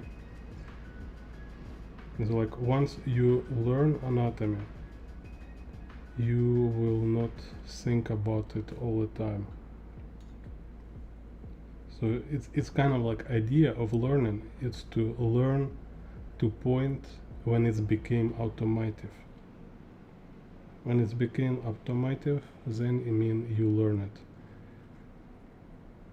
If you still need to make effort, you need to think like actively about stuff.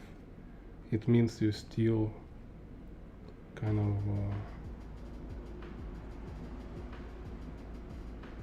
on a learning stage. Because kind of like stages of learning. First, you introduce to stuff, you just get aware. Okay, there is certain subject you need to learn. Then you understand how to properly manage it, and then you, like with mileage, with the practice, you make it automotive, like a driving car. You know, you can drive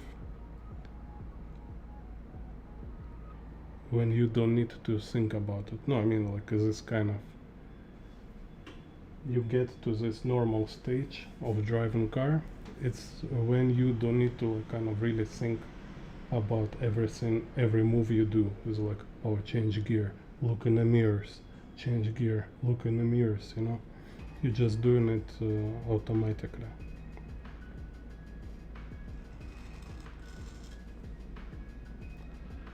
Hello, Mr. Public Enemy. What's up?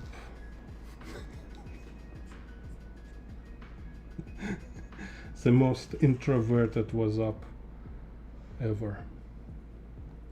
It's like, what's up?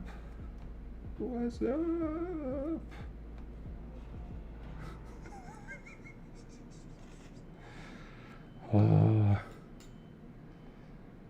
That's it. Yeah, deal with it. Introvert boy. You are not James Bond. Oh, no.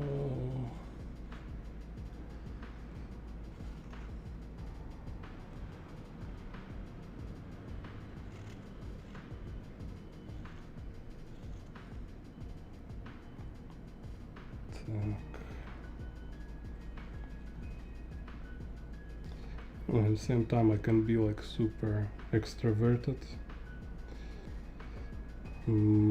but I don't know,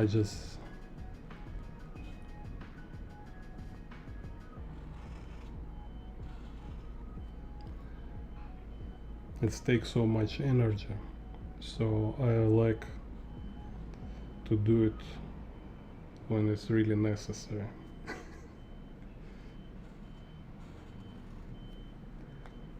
It's like when I have this like week of public activity, all this social extroverted stuff.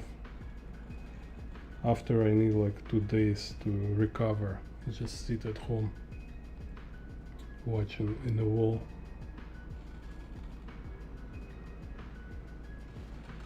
And I think actually, you know, even this kind of stuff, I think can be trained,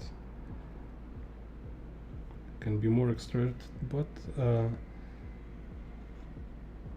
I'm not like a performer.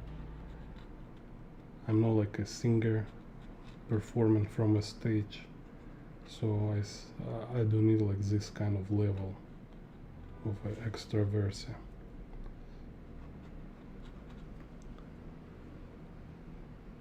Так.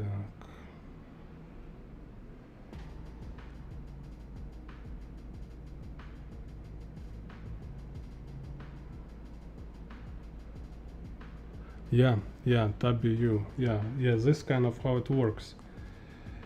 So we have all these different kind of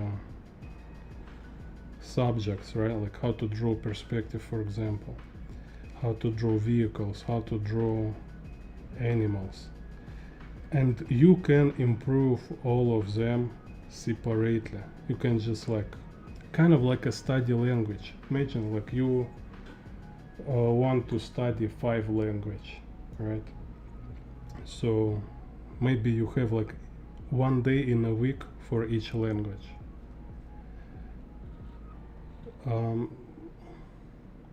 If it's good comparison.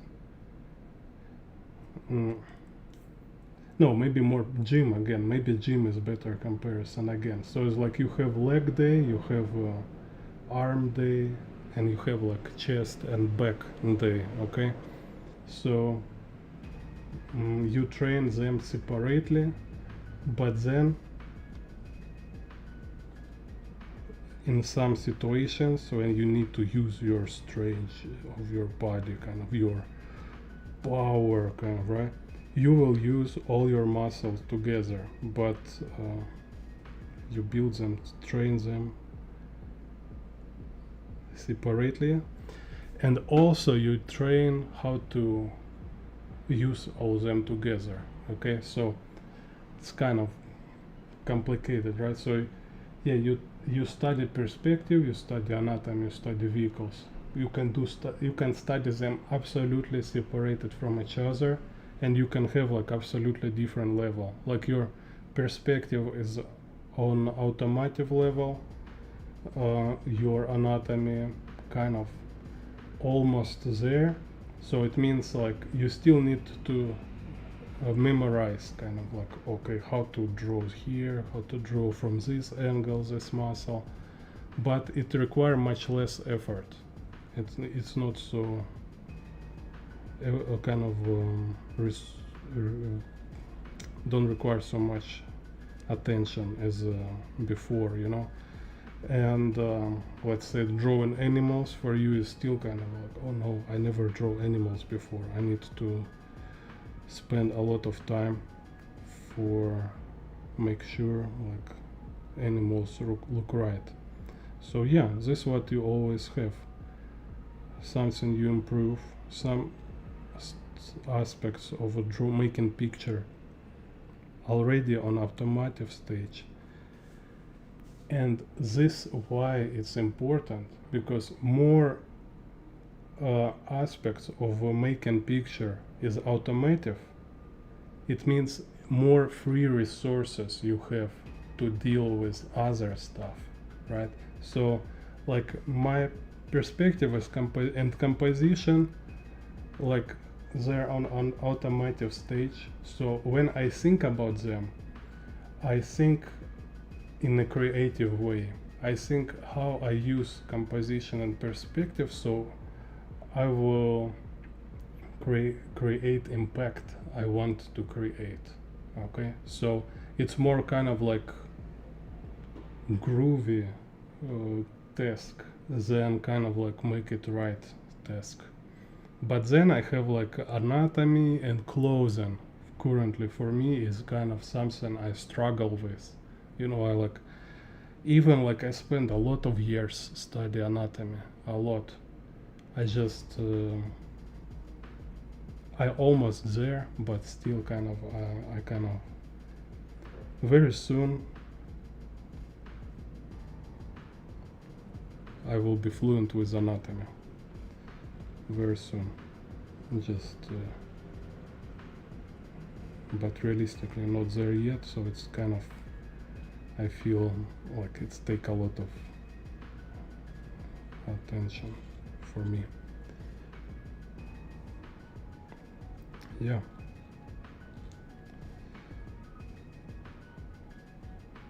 So it's like I say, you see, is when we draw or we limit our task to less goals, or we prepare ourselves for complex picture. Okay, so let's say you have like very high requirements for yourself. You want to draw everything realistically, you want everything look cool, dynamic, with a super shapes and stuff, right? So, but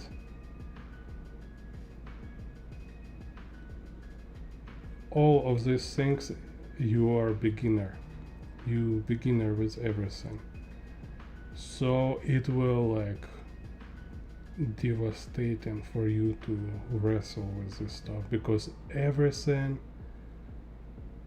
require like a lot of attention. Like everything you need to, like anatomy book next to you, you need to, like in the middle of a drawing is like, oh no, I need to remember how to draw perspective. You go watch tutorial in the middle of a process, then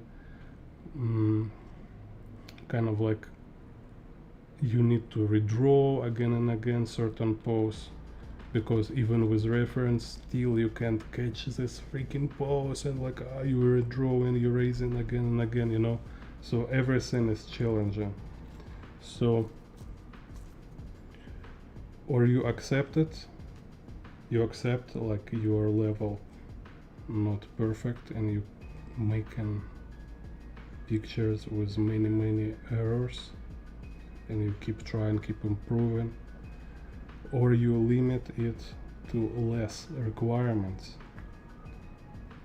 So you kind of, each picture it's amount of some solved creative tasks, right? So you, for example,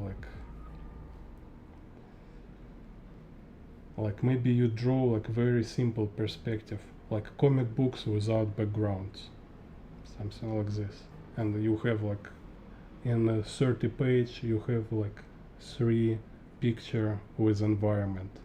So this kind of how you improve your character drawing, improve your composition, like comic book storytelling, but you kind of like save yourself from environments at this moment because you don't have resources for it, okay? And you are aware of it. So later when your character drawing and all this stuff became like super fluent, you say, okay, now I'm totally ready to struggle with the environment. So you start more put environments in your comic book pages. So this kind of how it works. So you don't need to kind of like force yourself, overwhelm yourself. You need to be manager, you need to think how to do it reasonable, kind of. Don't overwhelm yourself and kind of mindlessly, because anyone can broke, you know. And if you overwhelm yourself, you increase in chance of being exhausted. And you know, like at least for myself, you know how it works, like when you overwhelmed, exhausted, frustrated, your brain starts tricking you. So your brain will create some kind of fairy tales telling you about, you know, like drawing sucks, comic books are stupid, like there is a lot of other stuff in the life you should do. So it's a many way how your brain can manage to save you from like stress, unbearable stress. And or other cases when some other artists, like when they don't have this kind of mechanism, protect system, kind of, they, some of them can like how to say, they really like exhausting themselves, burnout, right? Like having burnout, and they be like overwhelmed for a long time, and after it just like blah, blah, blah, blah, can collapse or something. So yeah, be reasonable. You have like 20 plus years to work on your skills. Don't try to learn everything in 1 year or in 1 week.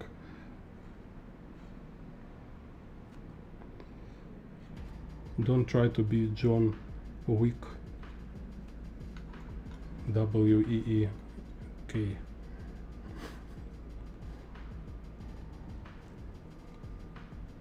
Так, so here I forget about my y-axis.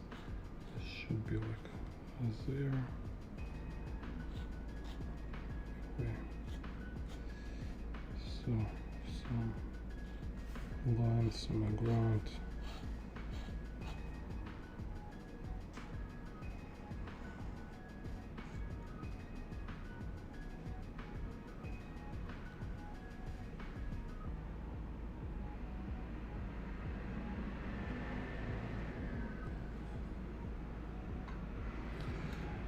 Major struggle at beginning. Okay, like, yeah, you can say organization, but it's too broad. I will give you more clear definition. In the beginning, this like first month, year, 2 year, even 3 year, right? You build habit, right? You like your main, like how you are like organize yourself, make like a manage to regularly draw, like no matter how what distract you, no matter how imperfect you draw, no matter how slow results, how slow improve you are, because you have no idea what you are doing yet. You can't you know so little, so you don't have any information to judge anything about what you do. You have no idea how fast you should improve. You have no idea how like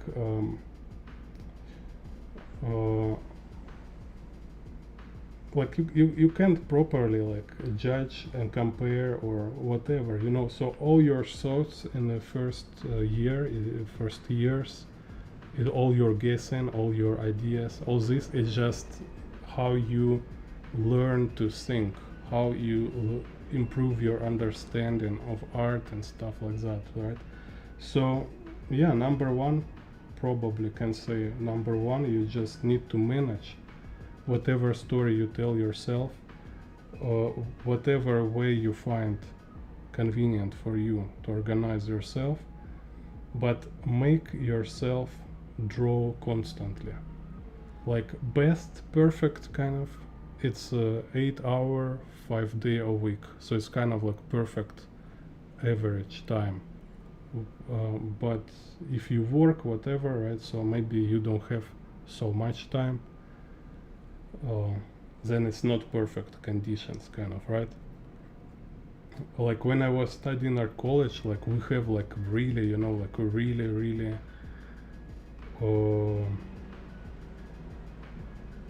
concentrated time of drawing, like 10 hours 5 day a week, you know, for sure, just for sure. And I think and I draw extra time too.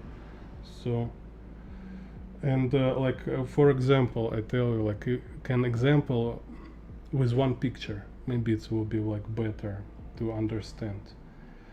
Let's say your goal should be, if your illustrator is some illustration, right, like let's say like A4 size picture with the ink or watercolor or whatever medium you choose, so you aim for finished picture. This your goal, like this what you do. So you say you artist, it's mean you make this kind of pictures, like splash art or illustration, covers for books or comic book page. It can be, right, if you draw comic books, so let's say minimum will be comic book page. So how much time take for you to draw comic book page? Like you can say, choose for yourself, like comfortable time is like 1 day 1 page, okay? So focus on it, draw like 1 day 1 page for a week, for a month, for 1 year. and that's it. Find a way how to make it possible for you, because you will surprise how much is a roller coaster. It's crazy. You know, it's like one thing is like when you just scribble doodles. Another thing is like when you really start to produce and stuff. Like your brain like starts doing like crazy things. It's like you're like some voices in your head will start telling you like, you know, today don't draw, like look such a good weather, this comic book, is it so important, like just let's go to mountains to travel, or whatever, you know. And the longer you're doing it, more stronger this resistance will be in your mind, you know. And harder it became to resist to it, because you will have this period, maybe like 1 month after, like consistent drawing, consistent picture making, not just random drawing but picture making. You will really like kind of like in a condition when you really like, no man, I'm so kind of drained out, I'm like empty kind of, right? I don't have inspiration, I don't have any desire, I don't have any interest. And your voice again keeping telling you right now, like say, yeah, don't need to draw anymore. Why will you draw again this stupid comic book page? Why? Because Jin Bon tell you on some video in the internet? Are you stupid? Just don't do it. Look at these people around. They just eating, watching TV. They're much happier than you. You like most unhappy person ever been on a planet Earth. You know, it's just keep telling you like all this nonsense. And you like, yeah. So you have like choice. Listen to it, say like, yeah, I don't want to be crazy guy. I don't want to just sit every day and draw comic books. I'm not a crazy. Or other choice, you say like, whatever, I make a decision. It's my plan, right? So let me finish this page and after I will see what to think about it. So it's my plan, I keep doing it, right? So this what in very all these moments, it's a super important experience when you keep doing it, like, and you kind of, you know, you is some kind of like you in your train or spaceship, you keep going, you in your journey, you keep looking, kind of going through all these landmarks, you see like new and new like landscapes unfold, or like you discover new places, you discover new worlds, like through windows on your spaceship.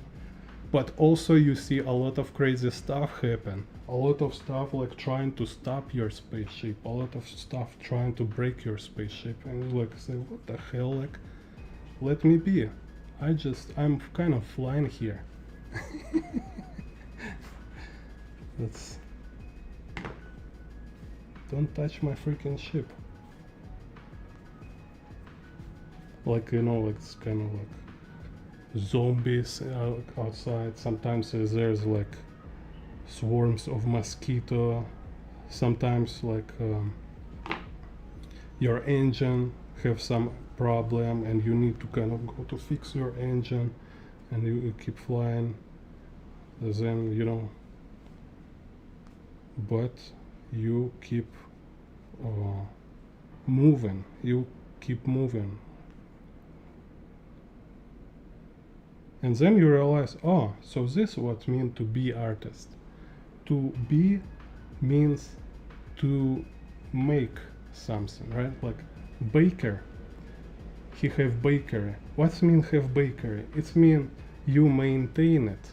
It's not you just like, I'm a baker, like in some stupid Disney movie kind of, right? Like where it's like, oh, just make a wish and smile and everything will be great for you, you know? No, you Baker meaning like you need to like clean your bakery, you need to like order all the stuff, you need to be accountant, you need to like, oh, there is some like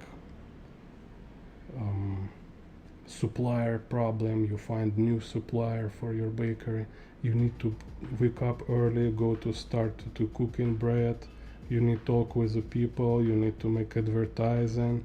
It's a lot of work, and you doing it, and you're doing it for whole life, and people know you exist, people know your bakery shop, people eat your bread, you giving bread to people, you are a baker, right? You doing it. You're not like oh, I bake 3 breads, I'm a baker. For who? Where? No, you're not baker. Everybody can just cook couple breads, you know. It doesn't make you baker. Somebody draw some picture doesn't make him artist. You artist by living as artist. You just doing it kind of. It's kind of like to be human, right? You need to have all this, no, you know, behave like human. This guy, I start to kind of give him stupid examples, and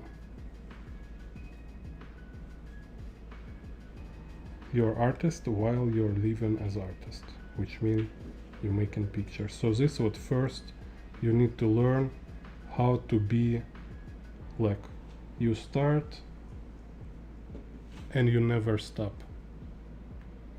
I mean, you just like every day you be an artist, every day you draw, and that's it. Like for maybe like if you are like if you have Shabbat like in a Saturday, okay, yeah, in a Saturday you don't draw, or in a Sunday, maybe you not on a Sunday, like you day off, right?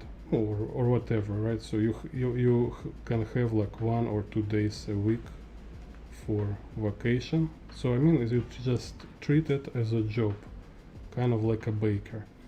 So imagine, you know, some people like open their shop, but they don't have schedule. So like today they in the shop, so today is open, tomorrow is closed, then again it's open, then it's closed. They open, like what the hell, like do you open or not? Like when actually you work, like, so it's kind of like problem with is incoherent, kind of not consistent. So yeah, for me it was like as a YouTuber, I start working with a schedule also, just because like, yeah, I need to treat it like a job, otherwise it's just will be no good. So I start also make it with a schedule. But as artist, I never probably never, I don't know, like I don't say it's like absolutely necessary. Some people can lost their deadlines, but at least it's something what is important, right? So what make you professional is you meet deadlines.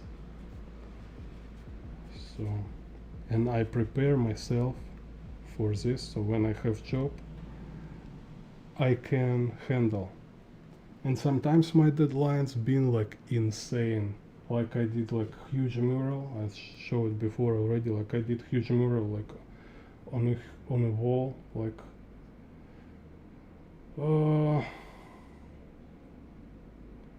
like 4-meter width maybe, and 3-meter height in one day. So just like I was just like drawing on a maximum speed, like just it was crazy. People have no idea. I was just you know, for them look like just drawing well, for me, I was like thinking all this composition, perspective of stuff, and drawing with just like maximum physically possible speed. Because like if I draw faster, marker can't manage it. Marker will dry. You know, it's just like line can be so fast. So this how fast I was drawing. It was crazy. But somehow, because I developed this habit to make my work in time, I was finished it in one day. It's great, and it's my favorite mural so far. One of my favorites. So it's cool. So, and also like taking like I say comic book page, but for me it was city environment drawing.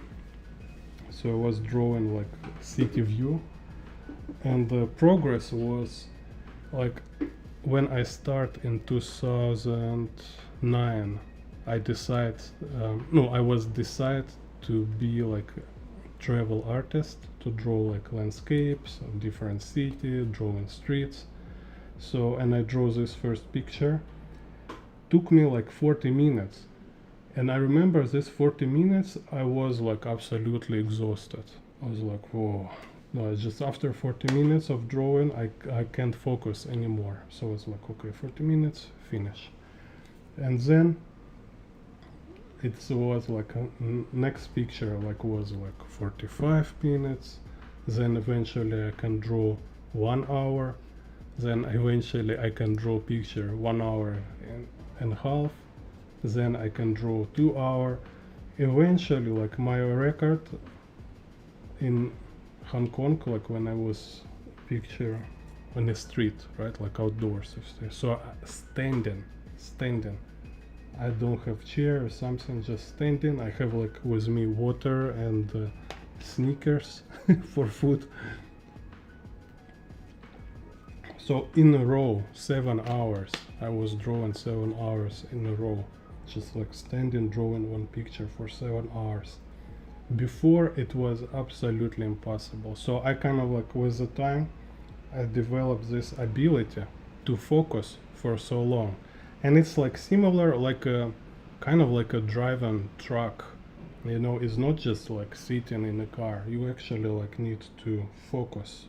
It's take a lot of energy to focus on details, like control your hands, all the stuff. So it's very draining kind of experience. So it's very interesting. So I really like not just managed to do it 7 hours, but it was amazing. You know, it's this kind of like life experience, like which I don't know, I find is the best. It's just like you feel so much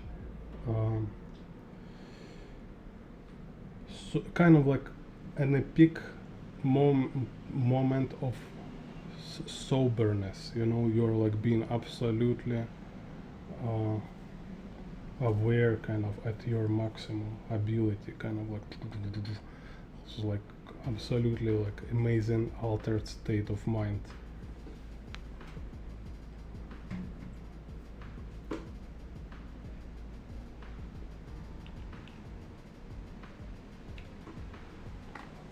Yeah, I've been teaching some. No, sometimes I have workshops. So I have private students. I have group workshops. I've also been kind of like on a salary teacher. So try it all. Being all of this.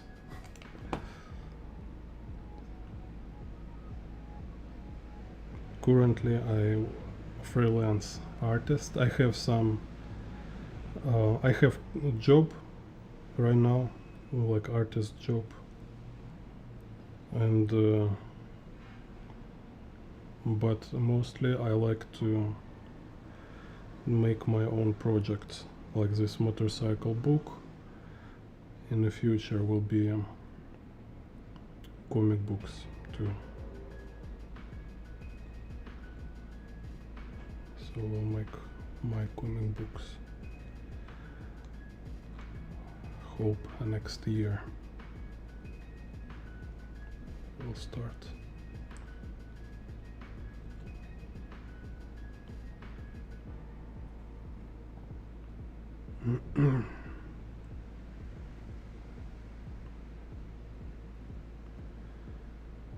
So yeah, you can order, like I was saying, you can book my workshop for like urban sketching or urban drawing.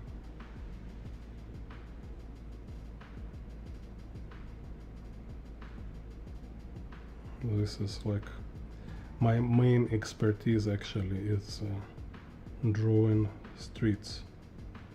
Here I'm definitely like one of the top. Can consider me like top league expert. With the comic books I am beginner, but with outdoor sketching I'm a master. I'm a super agent of outdoor sketching.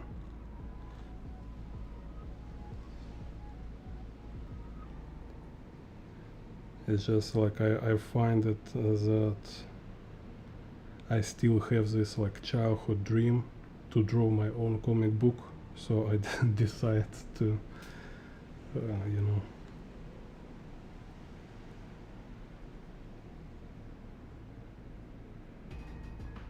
to go into this direction.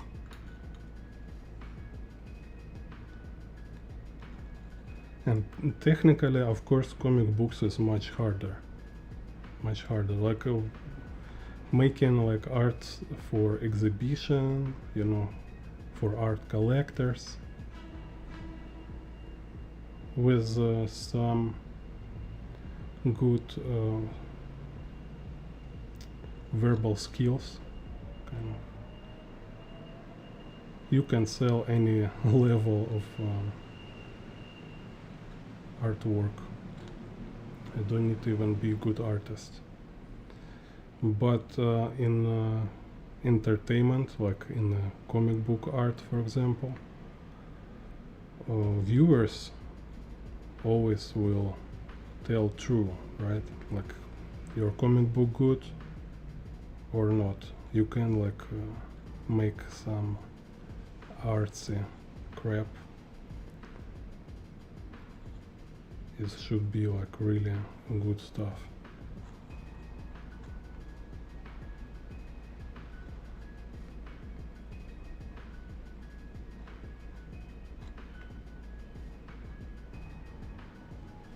So I also like this challenge.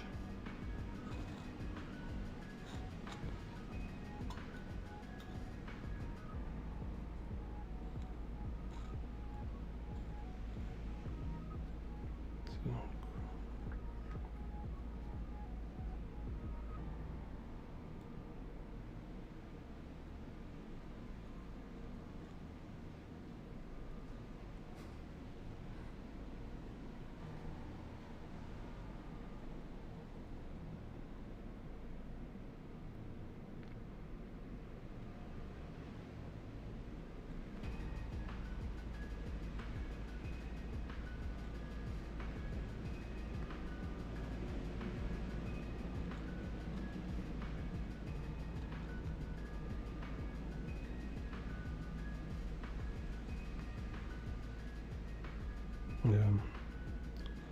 Birds got to fly, tiger got to hunt, and streamer got to talk.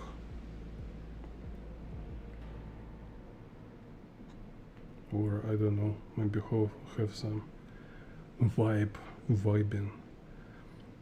I'm a vibing. Super viber. Can you hear my music actually?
So also interesting, like if talking about like automatic skills, right? Also thing is that is creative process, kind of like when you make picture, right? It should be like a best. Ultimately, it should be about focusing on your idea, like focus on effect you want to create. So kind of like yeah, like a jazz maybe, right? So also like dancing or something, like you already have all these moves, automative moves in you, which is not like random, is not just something you naturally have. No, you been learning it, you've been installing it in yourself to degree when it became kind of instinct. Like if you're born with it, it really feels and looks like you just born with it, like your default setting. So that's why I also say, you know, it's just looking at cats. Like cat, it's absolutely like perfect martial artist. And just kind of difference with human nature is that somehow it's like they just have it in their genes, right? They just grow sport masters. They have all this like super reaction, muscle memory, all this, and they've been learning it. Not learning, they was just like playing and naturally developing all these extreme skills. But for us, we spend like 10 years, you know, to develop such skills. So eventually it becomes like same natural, like a natural in the cats. But if cats don't think about it, we must think about it. We must like make this mental effort. We must like make decisions. We must to say, okay, I dedicate my time to it. Cats just sleeping all freaking day, but you need to say like, okay, instead of learning guitar, I learning how to paint with watercolor, you know. You always choose one versus another one. So instead of like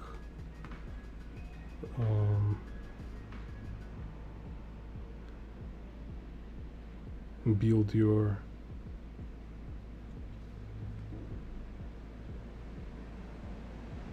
trillion empire, instead of became like I don't know yeah, like Mike Tyson would say, right? You just sit at your table 5 days a week.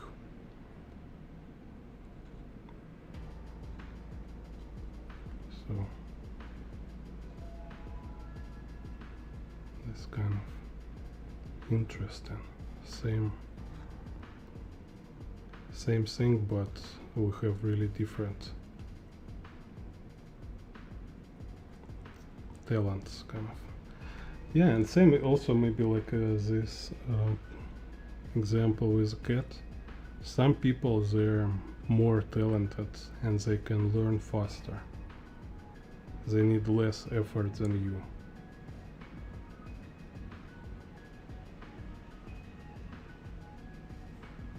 Yeah, that's cool. We need more people like this. And if you invest in something, right, you master some discipline, your children will inherit your kind of like nerve system, right? So your body structure, something like from your body and nerve system will go to your children. Then it will be easier for them with same discipline. And if they will not waste this, and also they go develop it, they also will grow like a very high level, and their children will born also with these good genes, and they will be serious guys, keep investing, working on themselves, and the children of your children will be even more talented. So this kind of how it works normally, ideally, let's say. Hatnis, hello.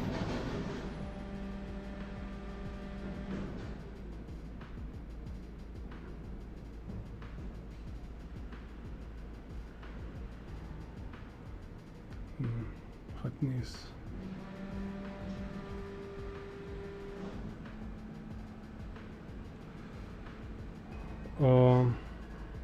Yeah, like when you just start to drawing all the stuff, what to draw first, right? Just so loud. I forgot close door, and cat will not do it for me. Okay, so just let's be like logical, right? Just what do you mean by drawing? It means drawing something. So first you need to clarify, like more you clarify for yourself what you do as artist, better for you. So more sense it will make. For example, right, like drawing what? Like you want to draw like covers for comic book. It should be specific kind of to final product. Okay, this how specific it should be. And people think like, oh, it's too narrow. No, never too narrow.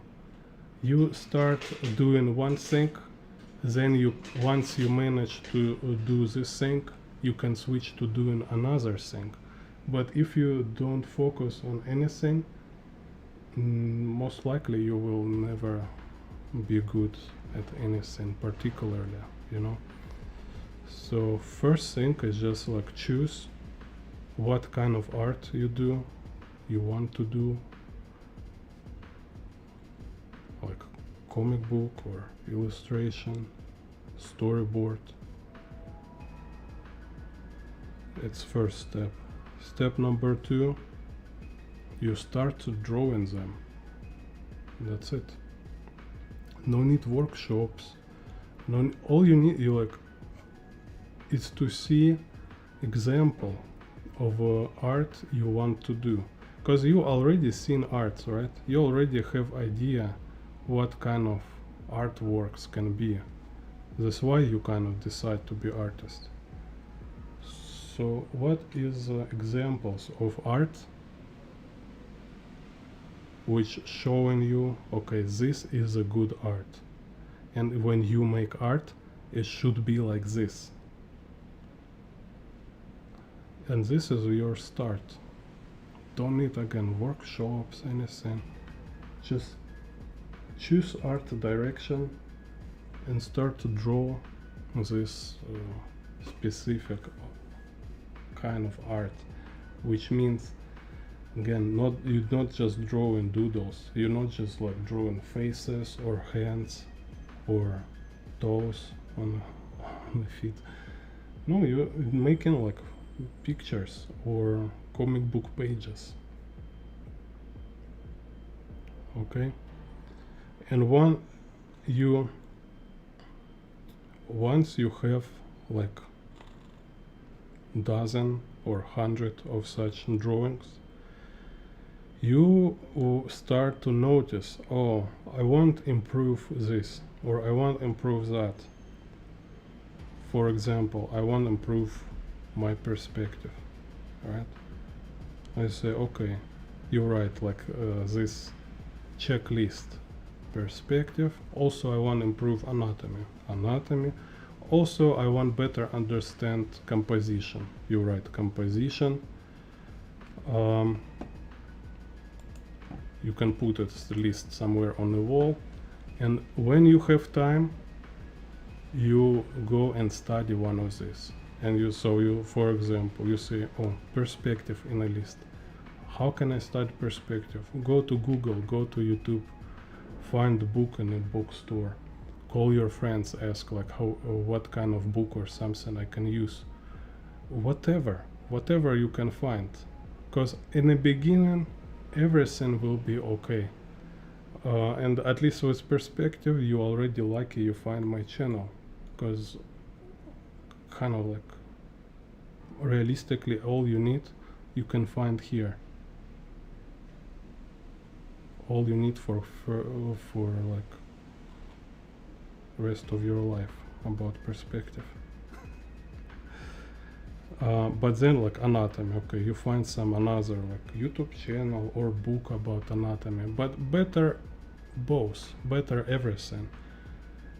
Book and YouTube and private class and real life class somewhere and workshop and audiobook, whatever, everything. You have like your life for this, so you definitely have enough time to try every way of learning each of this discipline in your list. But all this time along, while you choose to learn each separate skill, most importantly, it's draw your art. This thing kind of like not clear. It's something very, very crucial and incredibly invisible for amateurs and beginners, that you can learn forever, and you never have a safe start. Never. You always feel like you're not good enough to start drawing comic books or start drawing illustrations. So you never start, or you start when you're not perfect. You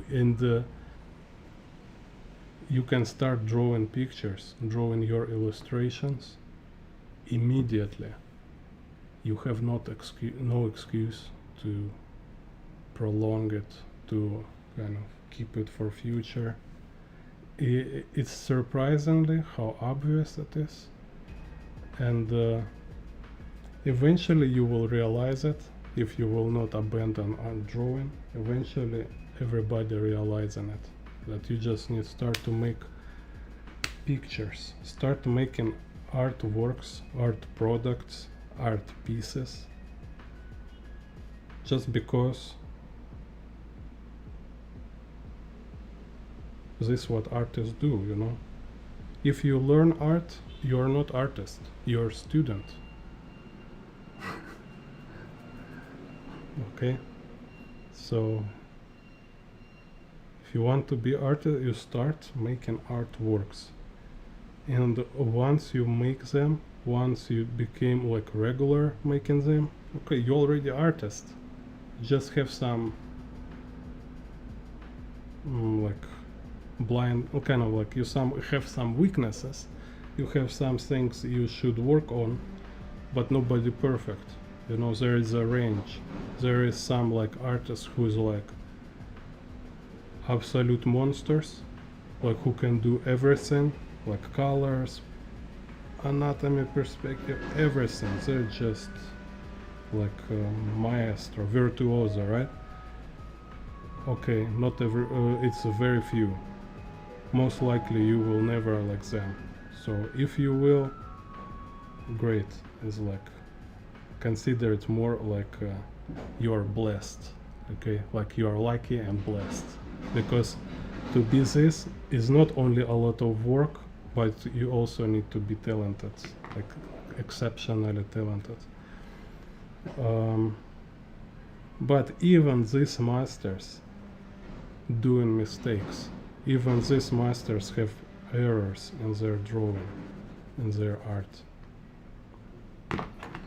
So from beginning, number one advice I will say, just be specific right away and start do artwork you want to do right away, and put learning as an extra, as something which you do to improve your art, to move it to next level, okay? And don't stop making art kind of, it should be just your default constant state. You're just making, like, every day you make an illustration, for example. Or if your illustration like super sophisticated, detailed, whatever, maybe you spend 1 week for one illustration. But you doing illustration start from today, without any knowledge, without anything. Just sit and draw, like, okay.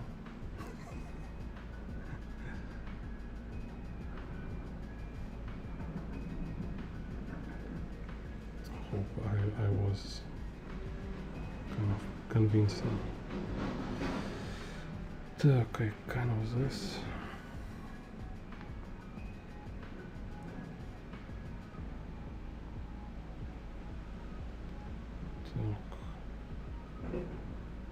Okay, anyway, let's put some shade in here.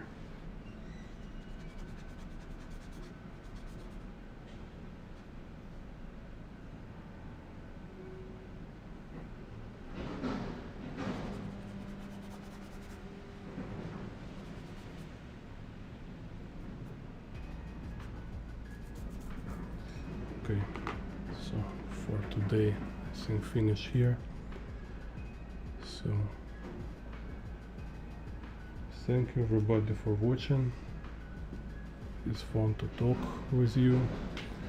Push like, subscribe, share, become member of this channel. Send me your money. More money.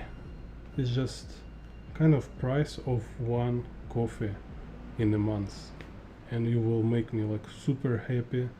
And if I have like more channel members, you can make me rich, and then you will, you know, you can say I make one artist rich. You can be proud about it, you know. So see you next stream.